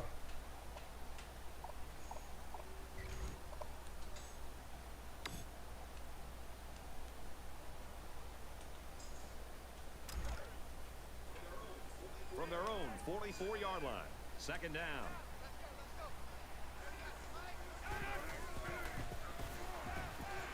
Over the middle to Gilcrease. Colin Gilcrease, the man of the hour so far, with a 14-yard passing gain, in addition to his rushing gains. Griggs just 2 out of 3 in the early going. As Southern Miss continues their no-huddle attack, it's another passing play, and Griggs takes off. He's got open field in front of him, slides after the first down, but does pick it up. Now, Southern Miss with the ball just inside the 30-yard line, may or may not be the range for their kicker, as the Navy defense looking for the stop here and now.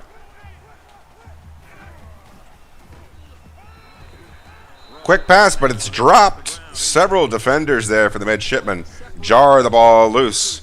A little bit of physical defense on the part of Canoe U.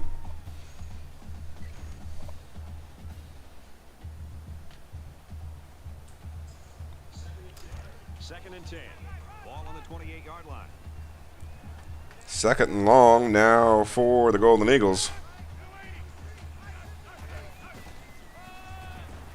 A run up the gut by Daniels this time. And he picks up the first down. He's got 4 carries for 33 yards, T-Rod Daniels. Southern Miss. And once again, the Golden Eagles stick with the no huddle. Man in motion, left to right across your radio dial, and back to pass goes Southern Miss. A broken tackle by Robertson, and Corey Robertson looks like the tight end, breaking free into the end zone. Breaks the tackle. He's a big boy, and those cornerbacks had a little bit of trouble bringing him down. It's 14-3, but it is very early, and we've seen Coach Ninja come back from worse. 6:05 remaining in the second quarter as Navy begins their third possession. He's to the 20. Tackle made at the 26-yard line. Kickoff return for 26 yards.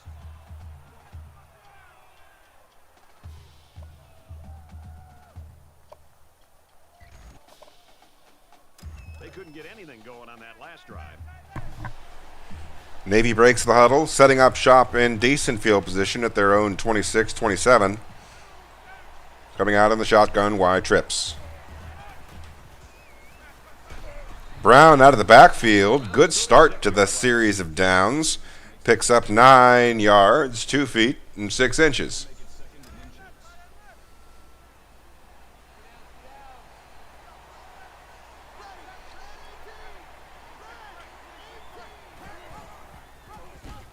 Read option as Lewis fumbles the football. It looks like he might have been down. We'll wait to see if the booth reviews this.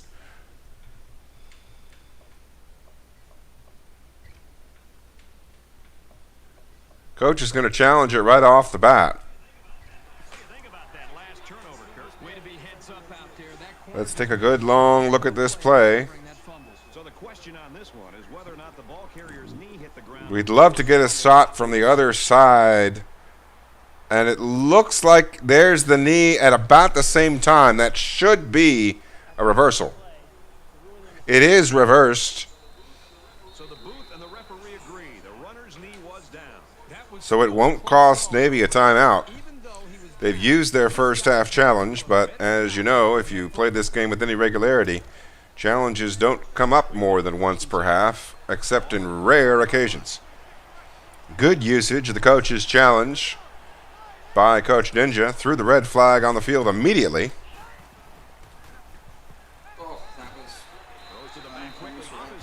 It's an incompletion over the middle. Lewis now 9 out of 11 passing.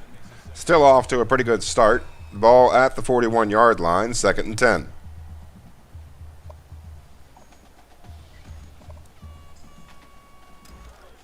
From their own 41-yard line, it's 2nd down.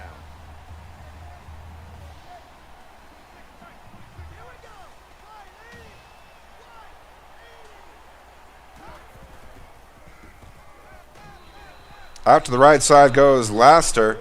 Picks up 2. Now going to be 3rd and 8.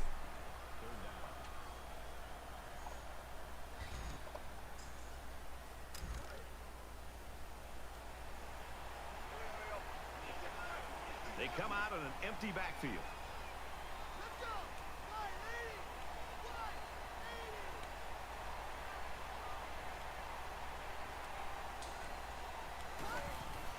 Lewis back to pass out of the spread set. Goes over the middle. And it's caught. Carmona in heavy traffic, able to hang on. He was hit instantaneously by at least one defender. And Navy going to set up shop in Southern Miss territory now on their 38-yard line. Down by 11 here with 4:45 remaining in the first half.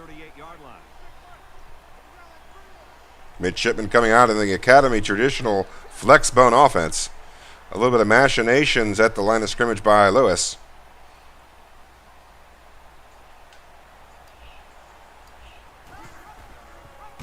It's the triple option play. Lewis on the keeper. It looks like it could be a face mask. No, they call it holding. And it's going to be 1st and 17, but at least still first down, as the midshipman will be forced to be a little bit more aggressive on this series of downs to convert the first down.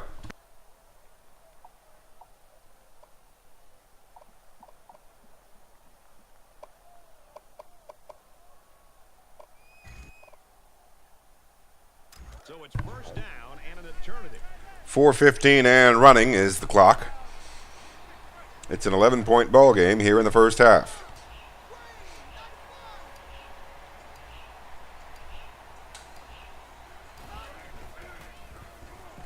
Lewis back to pass and hits Carmona over the middle, running left to right.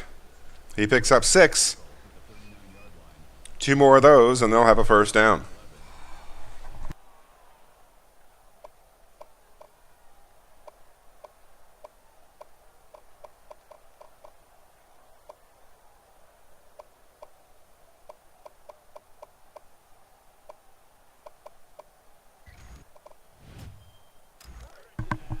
Second down and 11 yards to the sticks.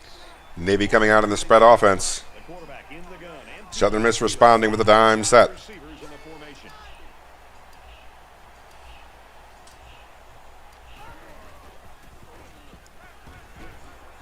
To Laster, he converts the first down on a 14-yard slant route. And Navy escapes a hard situation following that holding penalty. Thank you, Coach Seawack, for your rooting interests. Let's go Navy indeed.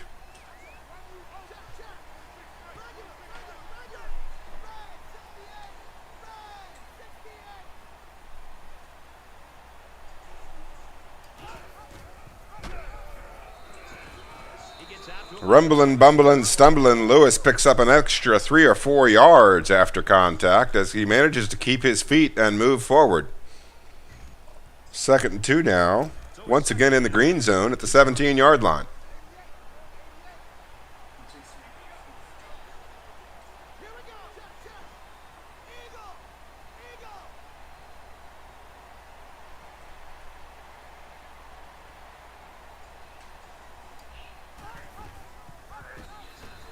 He gets out to about the 15-yard line. Lewis tackled for 2. Going to be 3rd and inches. As we approach the 2-minute mark of the first half.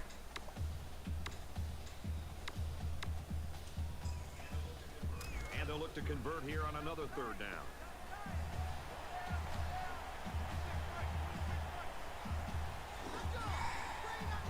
Eye tight versus a 4-3 defense.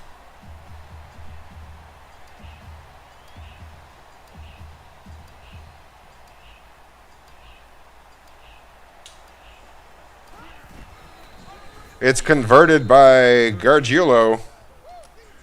And Navy converts once again on 3rd and short.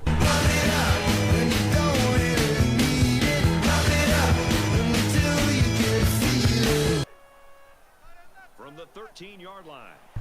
First down. 1:30. Clock running. Navy with 3 timeouts. Back to pass goes Lewis. Hits Lee over the middle for a 5-yard gain. And Navy in good position here. 1:13. They're going to run no huddle. See if they can catch Southern Miss off guard.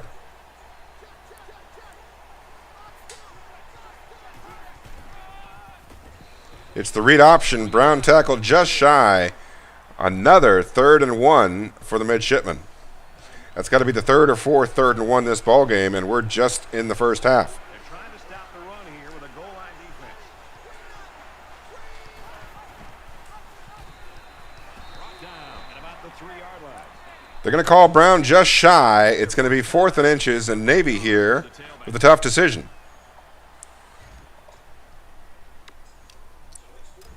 So it's 4th down, and the offense is still on the field. Big play coming here.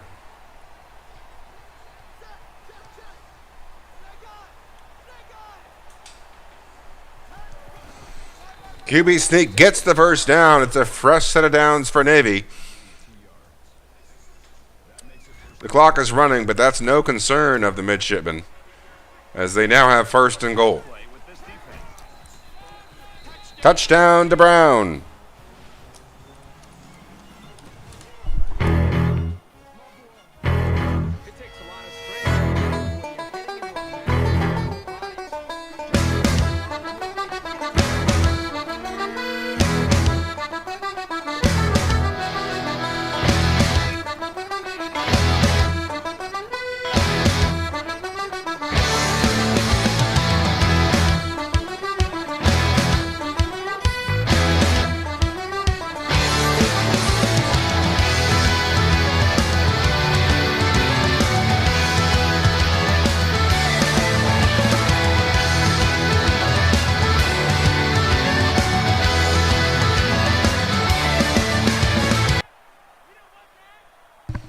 Corey Robertson, the big possession receiver who had a touchdown earlier, returns the kick to the 32, where Southern Miss will set up shop. They have 3 timeouts of their own, and they're looking to steal some points here before the half. We'll see what kind of resistance Navy can provide.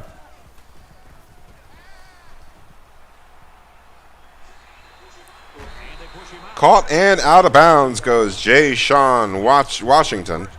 That's his first catch of the day. It's a 26-yard gain at just the wrong time if you're a Navy supporter. From the 42-yard line, first down.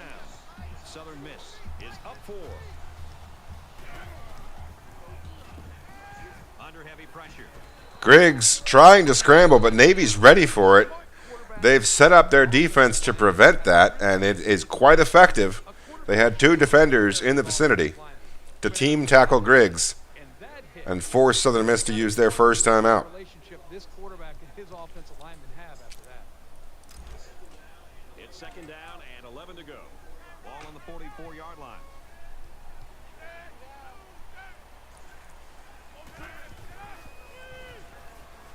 Screen pass, breaks a tackle, and is shoved out of bounds after an 8-yard gain is T-Rod Daniels. His first catch of the day. The ball now on the 35, facing 3rd and 3. Might be just outside field goal range, so if Navy can get a stop here, we might see a risky field goal attempt. It's caught and converted. A second timeout for Southern Miss with 15 seconds remaining. They're at the 30. From the 30-yard line, it's first down. Locked in a tight contest here at M.M. Roberts Stadium in Hattiesburg, Mississippi. 15 seconds before the break. Scramble by Griggs. He's out to the left. Breaks the tackle. Converts the first down. There's 8 seconds left. We'll see if Southern Miss calls the timeout. Doesn't look like they're going to. They may try to get a playoff here. They're running no huddle. Navy scrambling on defense. Griggs back to pass. And it's incomplete. A huge breakup by the Navy secondary. Going to force Southern Miss to attempt a field goal here with 3 seconds left. So they decide to bring the kicker out to try to get 3 points before the half ends. Southern Miss holds a 4-point lead. Kick is up and good. And going into the break, the Golden Eagles holding a 7-point lead over Coach Ninja and his Navy midshipmen.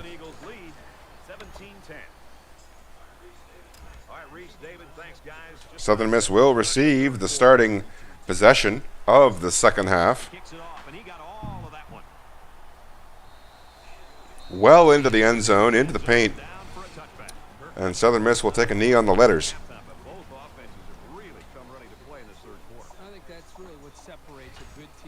These sliders, of course, are some of the most difficult sliders that you can play on. We make this league as challenging as possible for users.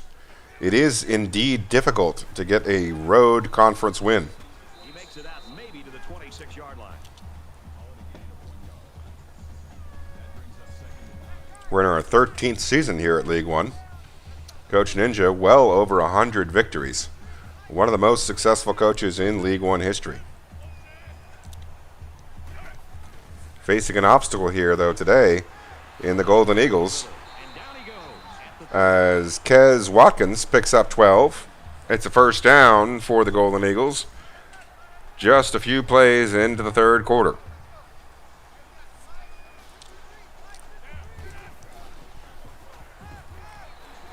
Griggs tries to scramble, but once again, Navy is ready for it. They have set up their defense to combat just that very thing. And once again, the defensive setup quite effective. That's a good defensive call.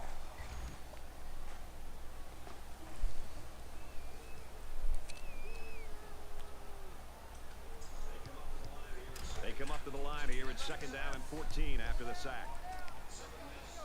Southern Miss up 7 points. Griggs hits Robertson over the middle. He is free and clear, breaking clear of the defense. He's going to score on a big play A big passing play. Corey Robertson. They don't pass that often, but when they do, they have gotten 2 passing touchdowns. Both to Corey Robertson. One from short distance, this one from far out. It's a big play, but it means there's plenty of time left.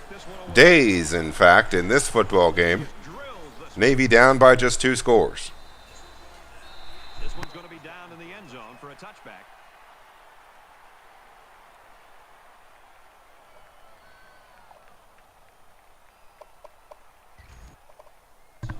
There's got to be some sense of urgency to this offense right now. They don't have the luxury of wasting drives if they want to get back in the game.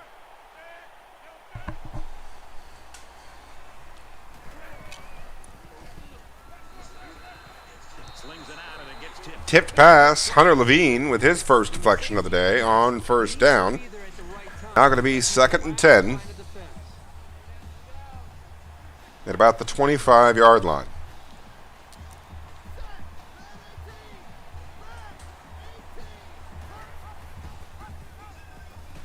Read option. They weren't looking for it. Great block by the wide receiver. Lewis able to pick up 13 and the first.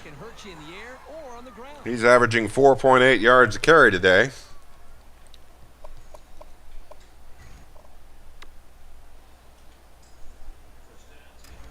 First down, 10 yards to go. You see Navy with more first downs than Southern Miss. Just a few big plays by the Golden Eagles is the difference in the ballgame. Gets to about the 41-yard line. Brown picks up 2 on first down. Now going to be 2nd and 8.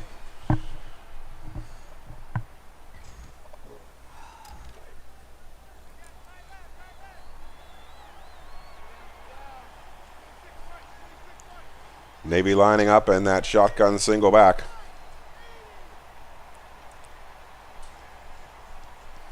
Back to pass goes Lewis. Hits Carmona, and he falls forward for the first. Tyler Carmona, the leading receiver on the day, 6 catches for 66 yards.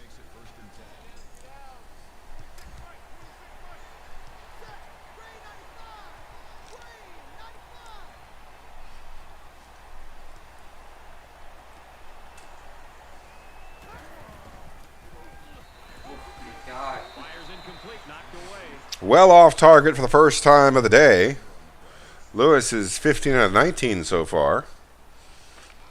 But on that particular play, a fair bit off target.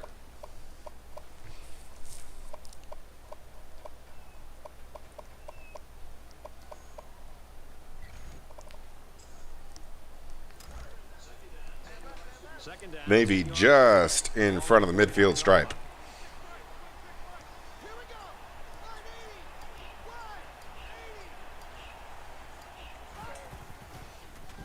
Man in motion. And it's caught but dropped. There were 2 defenders there, and the first one to get there was able to jar the ball loose. Now going to be 3rd and long for the Middies. Right near midfield. They'll spread the field here. Let's see what the defense does with a 5-wide outlook.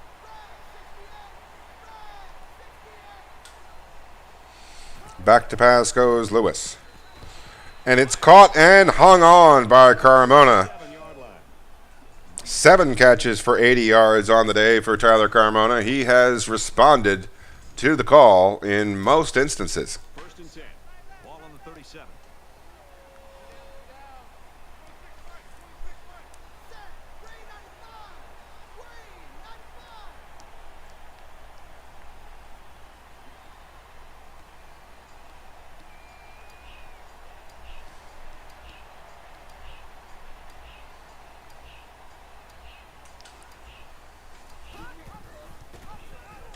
Read option once again, and again another good set of blocks by the 2 wide receivers, and waltzing into the end zone on a massive run goes Garrett Lewis. Picks up a 35-yard gain thanks to some very, very impressive blocking by both receivers out there on the right edge.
Double team by the defense on T-Rod Daniels, and he gets tackled for a loss as a committee is there to meet him. It's not working. You can't continue to sit back on your heels.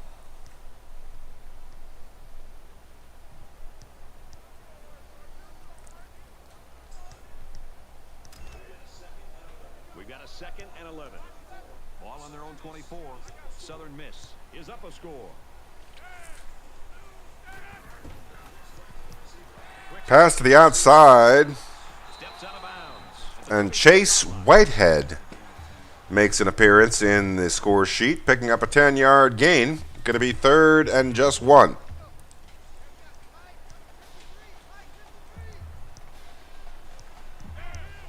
We see another double team there set up by Navy on T-Rod Daniels.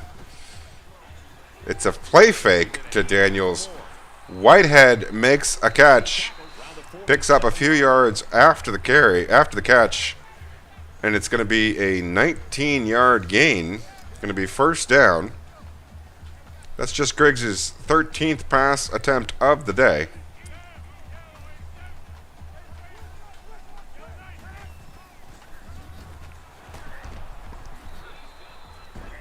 Breaks the tackle, but not the 2nd and 3rd together.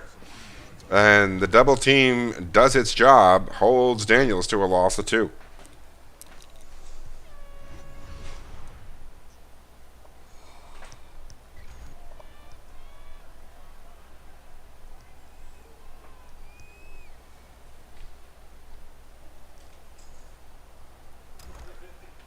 From the 50. 2nd down. Why is Lobos in?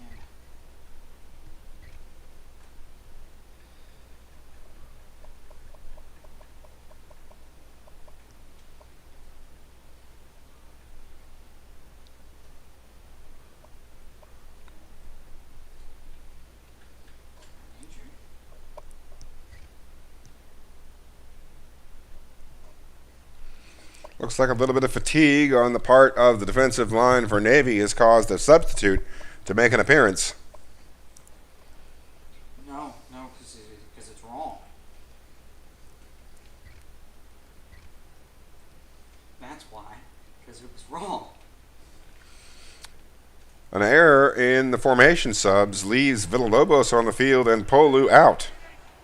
Polu, a 91 defensive end for the midshipmen. But it doesn't matter on this play as T-Rod Daniels is swallowed up for another consecutive loss of 2. Now going to be 3rd and 14. We're about halfway through the 3rd quarter. And Navy making a few tweaks here in their formation subs. They want to make sure they get Polu out on the field as much as possible.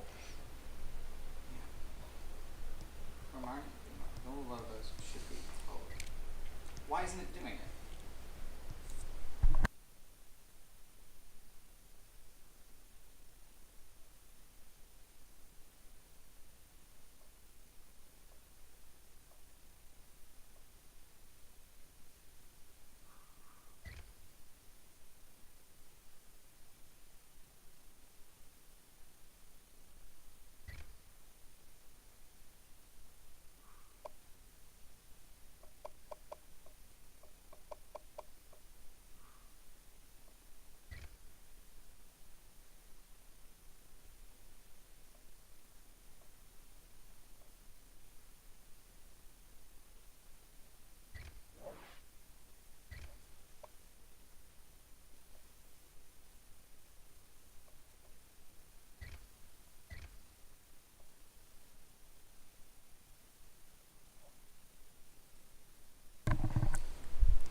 Every detail matters.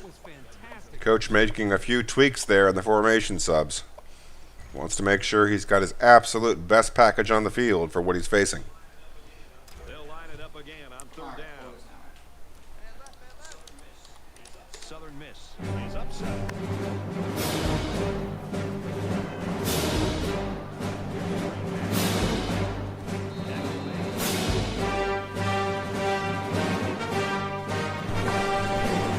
T-Rod Daniels gets 2 carries for a loss of 2. and then a pass for a gain of 7.5. And his 3 straight touches result in a Southern Miss punt for the first time of the day. This one will go into the end zone, and they'll bring it out to the 20. Now Navy getting the ball back at their own 20 with an opportunity to tie this ball game up here in the second half. Pretty good looking touchdown drive the last time these guys were out there.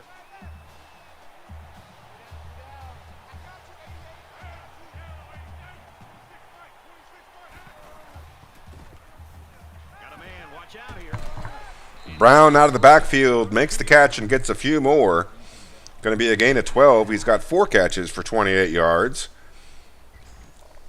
Navy now out to the 32-yard line, down by 7.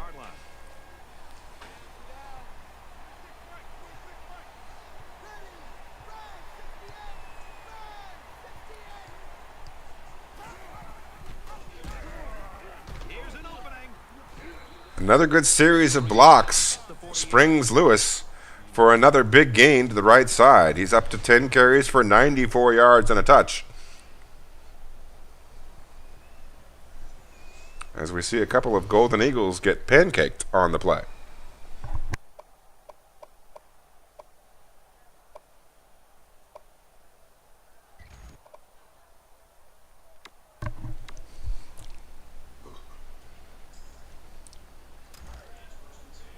It's 1st and 10. Ball on the 48-yard line.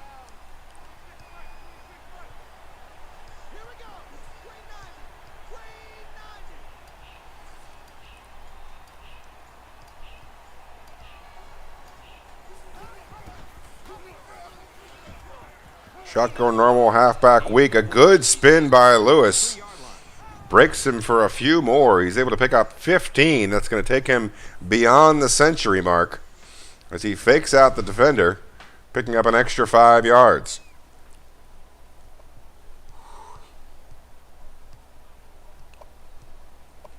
"33-yard line, the marker. Midshipman marching.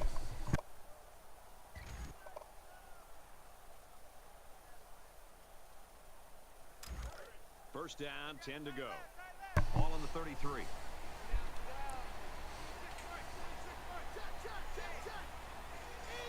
We see that shotgun wide trips once again. This time it looks like a run up the gut.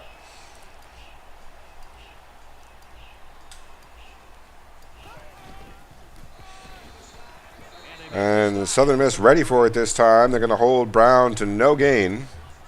Jeremy Sangster makes his 6th tackle of the day, and now it's 2nd and 10. Second down and 10. Navy coming out in the shotgun normal.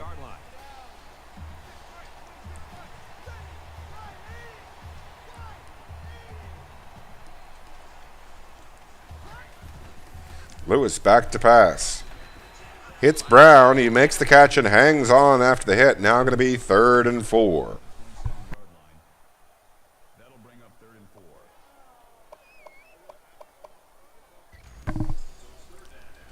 So it's 3rd down now, and they're going to need about 4. They'll spread the field with 5 wide.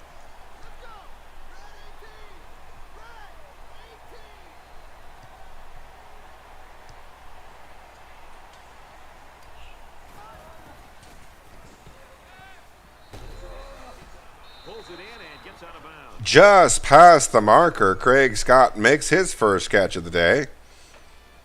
And it's going to result in a fresh set of downs for Navy.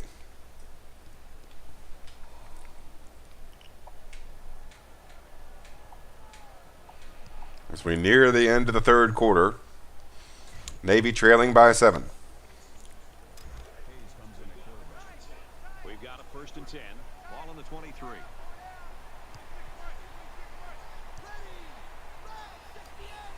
Hayes in at quarterback for the midshipmen.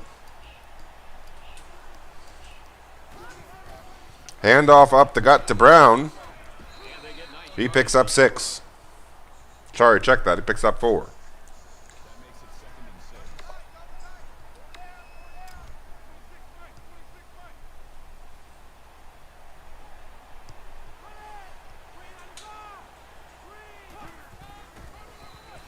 Another slam up the gut. Brown falls forward for 3.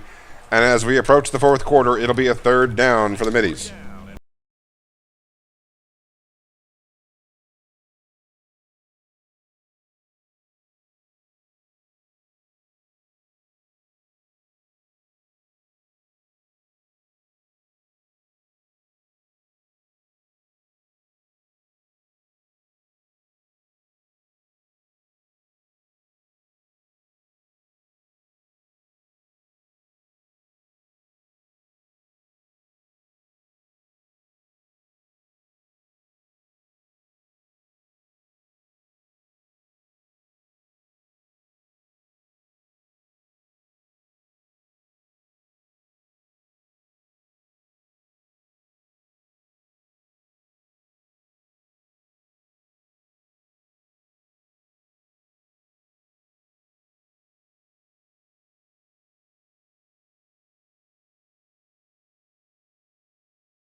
They went for it and didn't make it. Even a field goal will be deadly.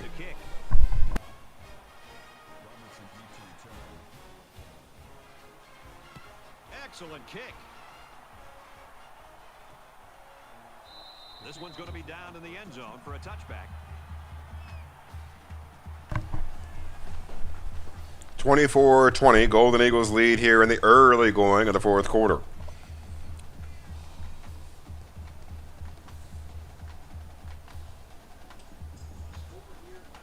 A score here might effectively end this one.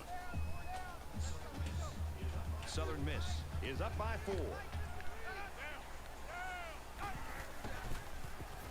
It's a fake to Daniels. It's a throw back across the field. Washington able to break a tackle, but the defender is able to force him out of bounds, resulting in just a gain of 11. Had the defender not been able to do that, it could have been a much bigger gain. But as it stands, Southern Miss still in their own territory. Handoff up the gut. Despite the double team, T-Rod Daniels able to pick up 10, now going to be second and inches. That's the first time that the double team has not limited Daniels to 2 yards or less.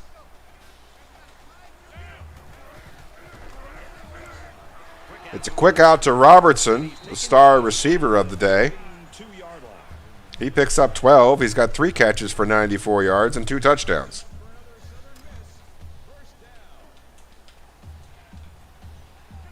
Still, Southern Miss in the no huddle. Hand off to Daniels. He breaks free on the left side, picks up the first down and many more, eventually forced out of bounds by a defender. He's averaging 6.5 yards a carry. And now, Southern Miss in the red zone.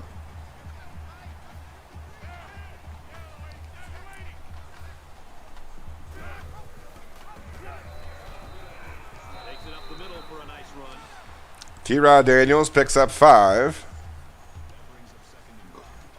And still, with the no huddle, they go.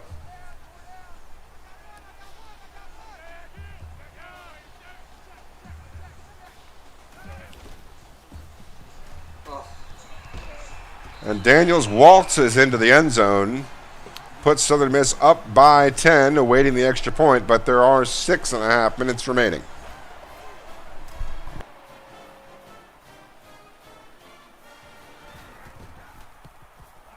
And he hits the PAT. Here's an update from the studio and Reese Davis. Top 25 action on the way. The Gamecocks find the end zone first with a rushing touchdown. Looks like they're ready for the kick. He sends this one deep.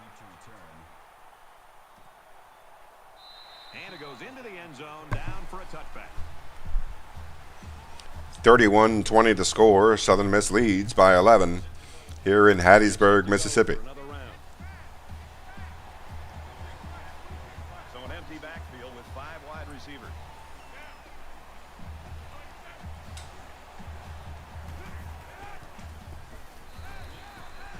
Good complete by Carmona. It's a shoestring tackle that brings him down, but he does pick up 3. That's his 8th catch of the day. 5 wide.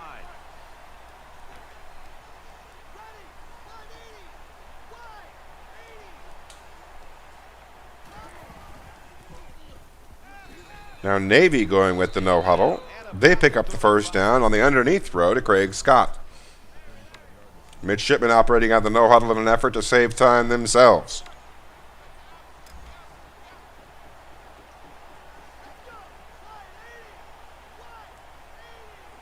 Machinations at the line of scrimmage by Lewis. Almost an incredible catch by Carmona, unable to hang on the leaping attempt. Now going to be 2nd and 10. Almost exactly 6 minutes remaining. 5-yard line. It's 2nd down.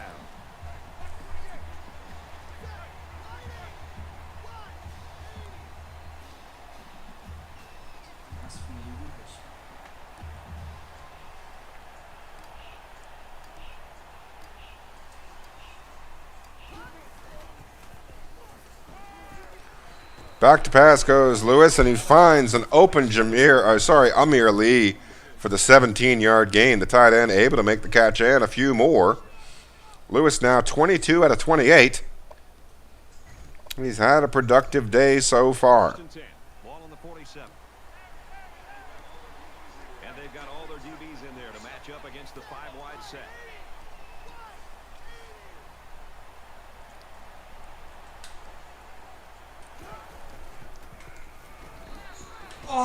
Quick strike and he drops it. Carmona unable to hang on to that one. He's made some big catches on the day. That one falls incomplete. Now going to be 2nd and 10. Just a few yards into Southern Miss territory. 2nd down, 10 yards to go. Ball on the 47-yard line.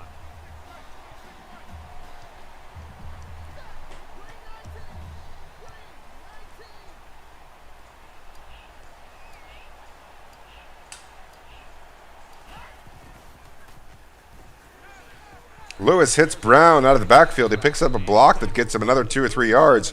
That's going to get him beyond the first down line, but he's down with an injury. We'll have the backup halfback enter the field of play.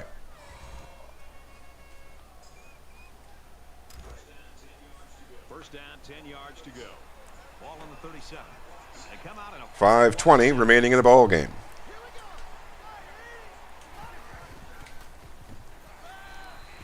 A little bit behind Carmona, but he hangs on. It's a 1-yard completion. That's his 9th catch of the day. a quarterback in the gun with 5 receivers.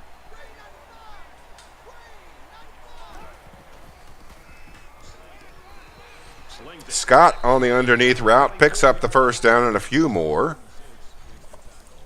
as Navy continues marching down the field. Line up with 5 wide receivers.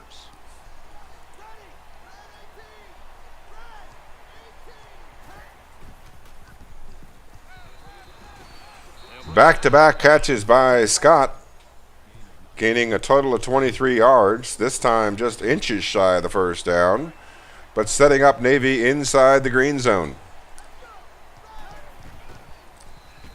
They spread him out and run it. Lewis on the quarterback keeper. The QB blast out of the 5-wide set. Going to set up the midshipmen with 1st and goal on the 9-yard line. 4.5 minutes remaining. It's first down, and they'll be looking for 6 points here. They come out in an empty backfield.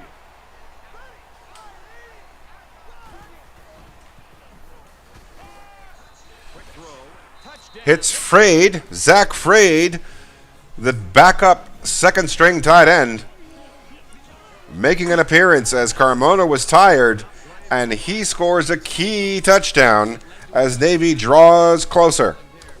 Where was the coverage there? There wasn't anybody near him at all.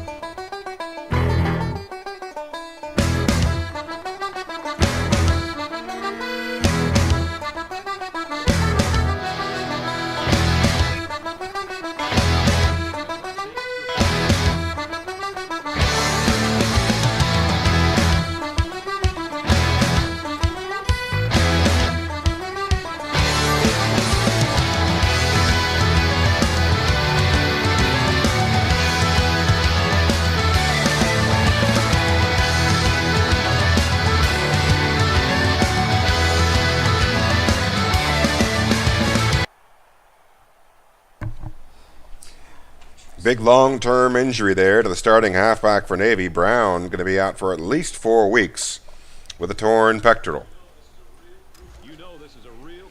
It's a 4-point ball game. Southern Miss has the ball, 4:17 remaining. Handoff to Daniels, breaks a tackle. Not the second and third, and he goes down after a gain of 17 yards. He's up to 99 on the day.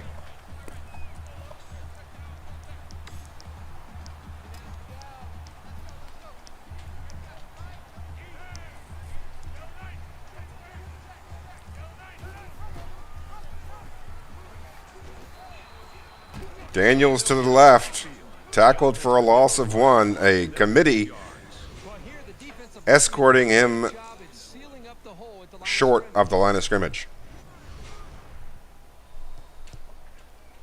Southern Miss with the lead in the football.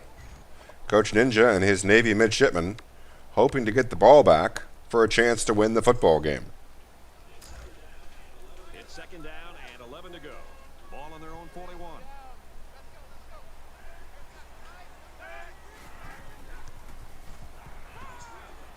Now he's scrambling. Scramble by Briggs. He's tackled short of the first down, and a big third down coming here.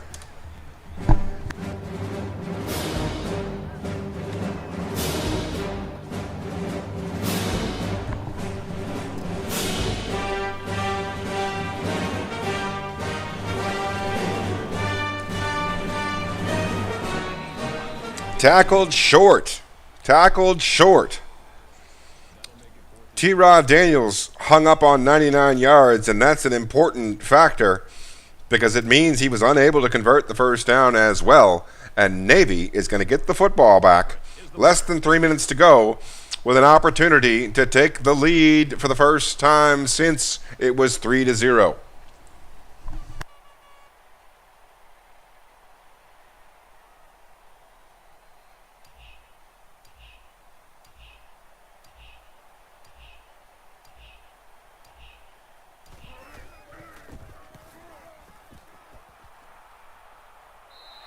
Goes out of bounds inside the 20. Looked like it. The 16-yard line. Navy 84 yards from glory. They have all 3 timeouts and a little bit more than 2.5 minutes to go. They're thinking about that score they surrendered the last time around. Well, I think this defense has got to do something because right now the quarterback is in such a good rhythm that you've got to do something to try to get him out of it. I would suggest trying to bring more pressure.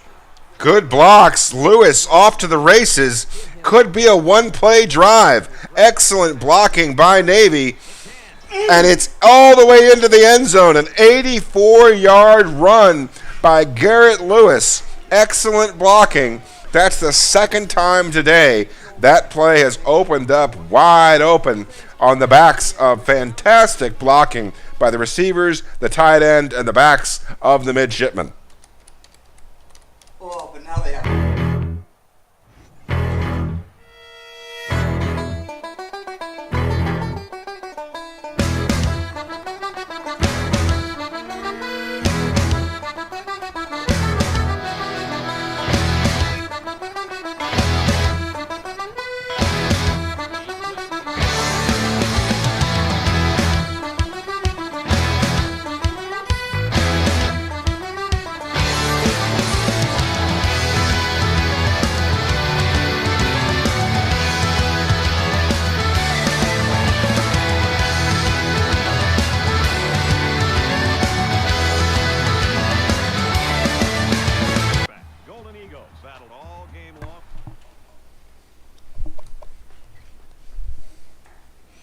That was a magnificent run by Lewis. And you got to feel like the sideline of Navy rejoicing on that play.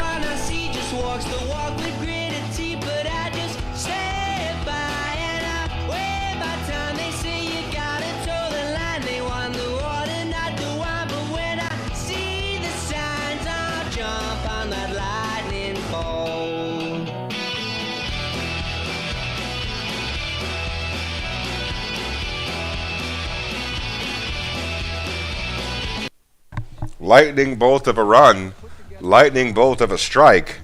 And just like that, Navy has the lead once again.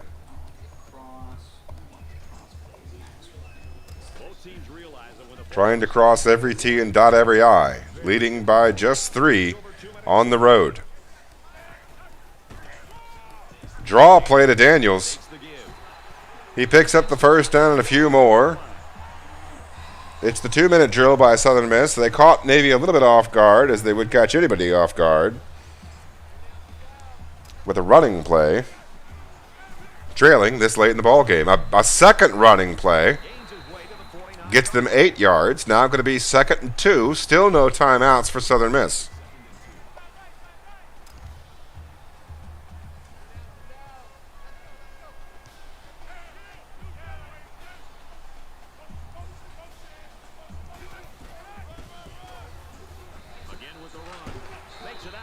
Three straight runs, surprisingly. Southern Miss into Navy territory with 1:49, and the clock will move now.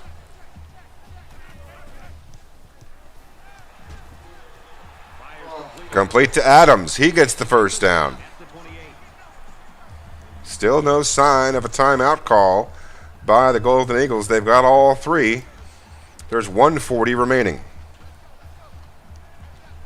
They've been in the no huddle all day. Nothing new for them. Complete again to Robertson. That's going to take him over 100 yards receiving. He's got 4 catches for 108. Just like that, Southern Miss in the green zone.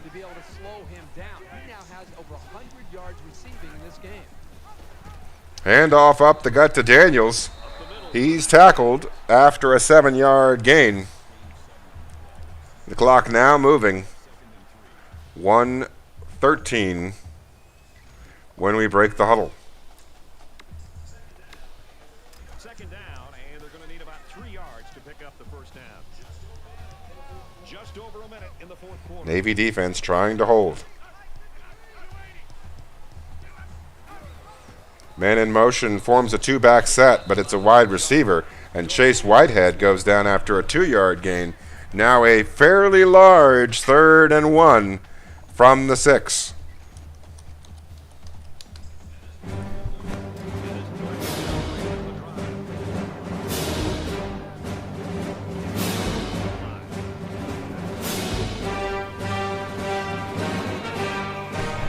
Touchdown to Jaylon Adams.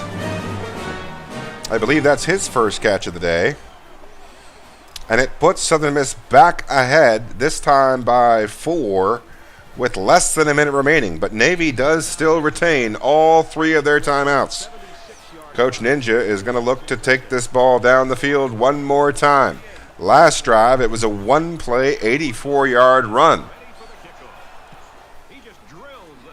An exciting finish here in Southern Mississippi. Back and forth we go. It's going to be exciting to see if this defense can slow him down, because I'll tell you right now, if they don't put pressure on him, they're going to give up a winning score, and it's going to cost them the game. Even in a game this close, I think it's going to take something very unexpected to change the outcome. But that doesn't mean it won't happen. 5 wide set for the middies.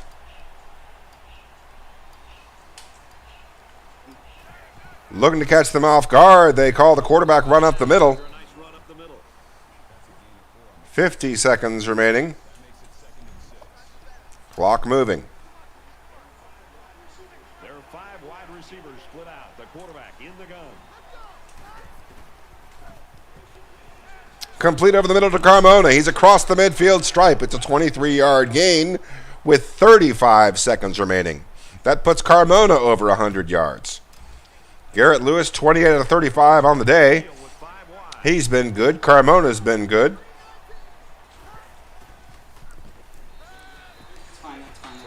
Incomplete pass. That's going to give Navy the opportunity to rest a few linemen.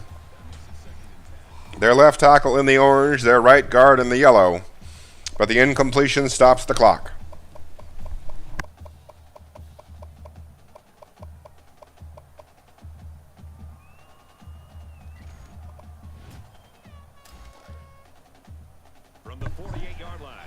Breaking the huddle at 19 seconds. Out come the midshipmen.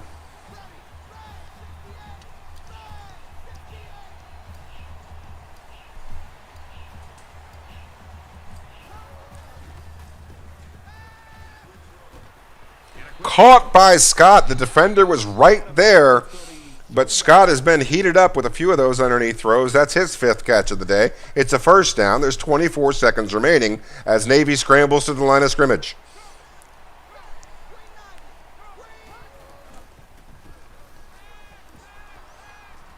Caught by Carmona in tight coverage with 16 seconds remaining.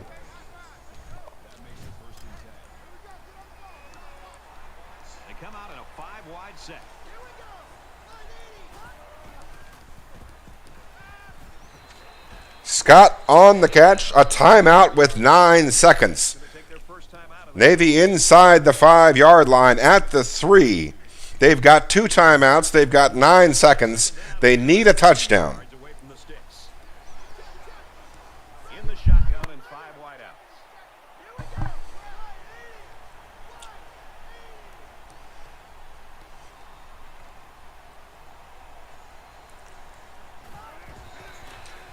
Lewis to Carmona, the theme of the day. That's his 12th catch. Lewis, 297 yards passing, but none more important than the final 3. And with 7 seconds remaining, Navy takes the lead once again. Pulled that out of my ass. So the kicker will line up here and try to give his team a 3-point lead with this extra point. And he adds the extra point. So that's a 7-play, 75-yard drive.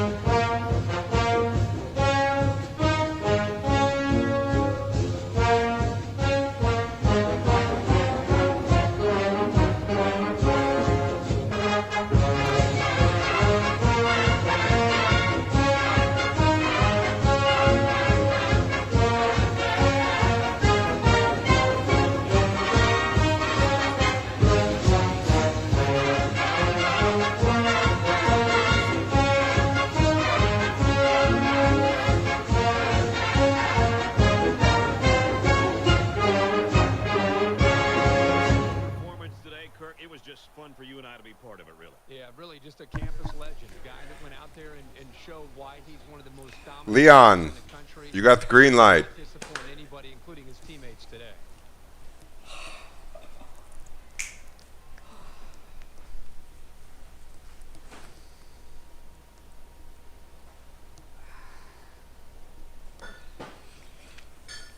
A huge come from behind, multiple comebacks for the midshipmen.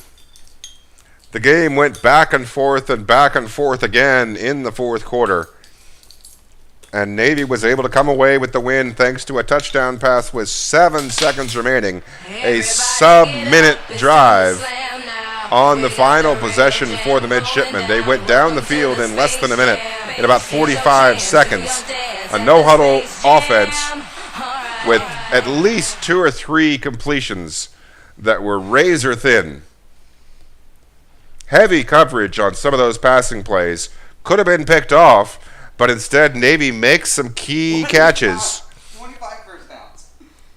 And Navy escapes 41-38 on the road. Despite 237 yards on the ground, Navy with 233. The midshipmen had the edge in possession, but Southern Miss just would not go away. They had the lead for much of the game. Navy, once they got close, Southern Miss did the best they could to keep them at arm's length. Eventually, Navy did take the lead, but as we said, Southern Miss did not go quietly. T-Rod Daniels with a good day on the ground. Lewis with 201 yards, his best performance of his career on the ground, including an 84-yard run late in the 4th quarter that looked like it was going to seal the ball game. But instead, Southern Miss came back down themselves and scored to take the lead once again. One of the instant classics, one of the great games in this season. Navy escapes 41-38 as they had no quit either. We thank you for joining us. We're going to take a look here real quick at next week's schedule, show you what we have you in store for you in a few days' time. Due to scheduling conflicts, next week's games may take place during the course of the week rather than the usual Friday. We expect the highest chance of those to occur on Wednesday. Wednesday night is when we expect to play the next week. I got 233 yards on the ground and didn't get more yards on the ground. That's insane.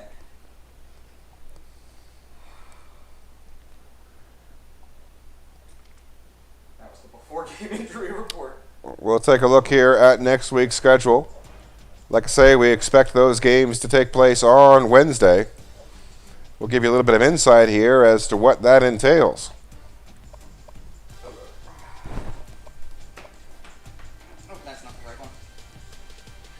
You see there Syracuse sitting in third place in the top 25.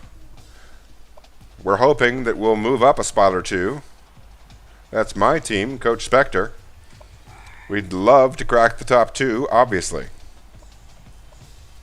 Week 10 will see Navy on a bye.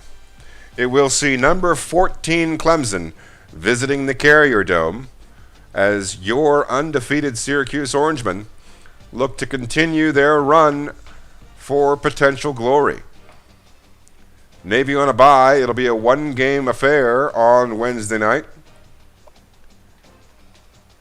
And if it's anything like tonight was, it should be exciting. We're here in Season 13 of League 1.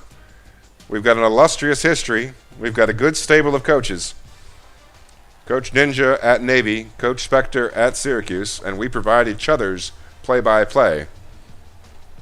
Navy coming away again with a huge 41-38 win on the road. That's going to bring their record to 4-4. They'll be 3-2 in the conference and still in position to contend in their division. Josh Brown, the starting running back, will be out for Navy for a few weeks, but the next 2 will be a bye.